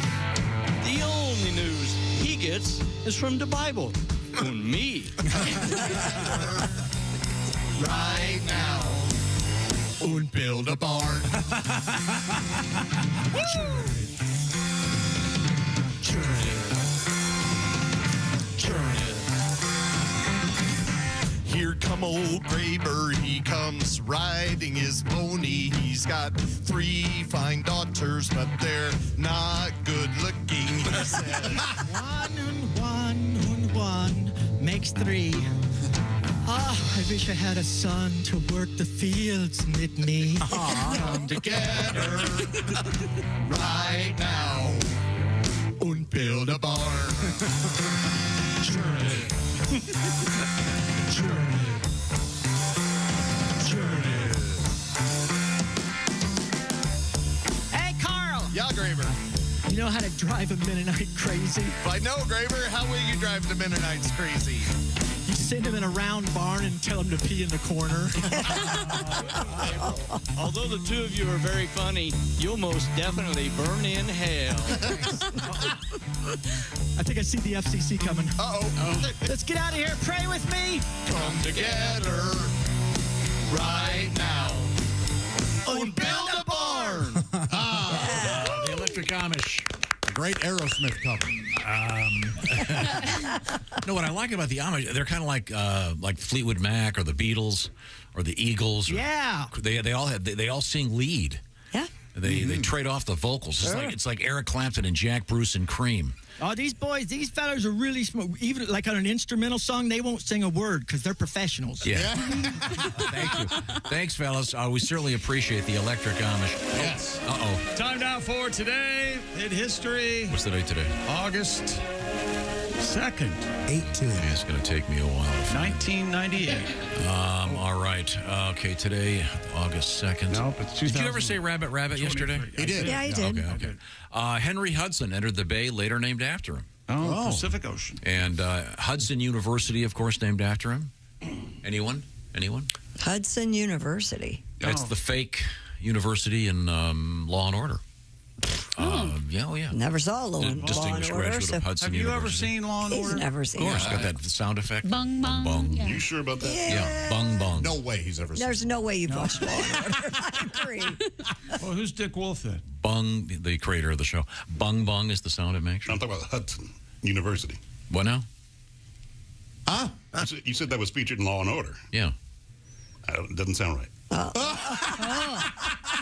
Google it. This has been Insight from Ace Cosby. And what do we know about Ace? He's never wrong. Google it. Okay, on a different note. What about Hudson Hawk? Underrated? I agree. I think so. Really? What is that? Hudson a Hawk. massive flop It that was Bruce a Willis was huge in. flop. But I think it's very entertaining. Just what makes those little Didn't they things. promote the bejesus of that on MTV and then it just bombed? It was a big bomb. But 1961, Pat Godwin, what happened on this date in 61? On this date in 61? I do not know. Yes, the you do. Beatles circle jerked their way. The Beatles, Oh, got a new they guitar. became the house band at the Cavern Club. Ace, what'd you find out? You're not Googling? He's busy. He's working. All right, okay. Okay. Don't say anything about this movie. It premiered in 1999, The Sixth Sense. Just let it be. Go see it. That's all I'm going to tell you. Go see it. Ghost.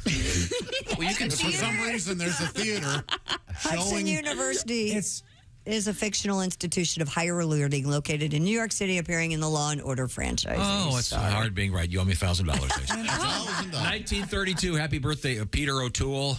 Which Peter O'Toole sounds like someone from a Bond film. Yeah. Because remember, didn't he have Plenty O'Toole? Wasn't that one of the Bond girls? There you go. Now, Peter O'Toole's being like named like Dick Penis. Yeah. Who would ever want to be named after a penis? How terrible that would be. Really? Okay. You're done, Dick. Okay, Penis. sorry. Okay. What did we learn today? The Electric Amish joined us, and don't forget their one-show world tour happens this weekend. That's right. Up in Fort Wayne, right? Yeah. At Mitchell's Sports Pub Bar Grill Friday night place. Okay. Wait up, promo. We learned about the term ICE as a contact in your phones in case of emergency. I did not know that. I hope you have an ICE. By the way, the Amish Friday night only. Yep, there you go. Farmer planted 80 acres of sunflowers for his wife to celebrate their 50th anniversary, and she looked at him and said, "Is this it?" It's a sweet, happy story from all there is from Cake TV. It's very sweet. Is that all there is, my friend? Let's keep dancing. There may be a beer made from recycled shower water. I'd have to ask who took the shower before the water. And we learned about a new word during Alli's segment, situationship. That is awful. That is awful. If someone uses it, leave them. Yep. This is the Bob and Tom Show. Become a Bob and Tom VIP and get your Bob and Tom fix 24/7. Get all the info in the VIP area at bobandtom.com. This is the Bob and Tom Show.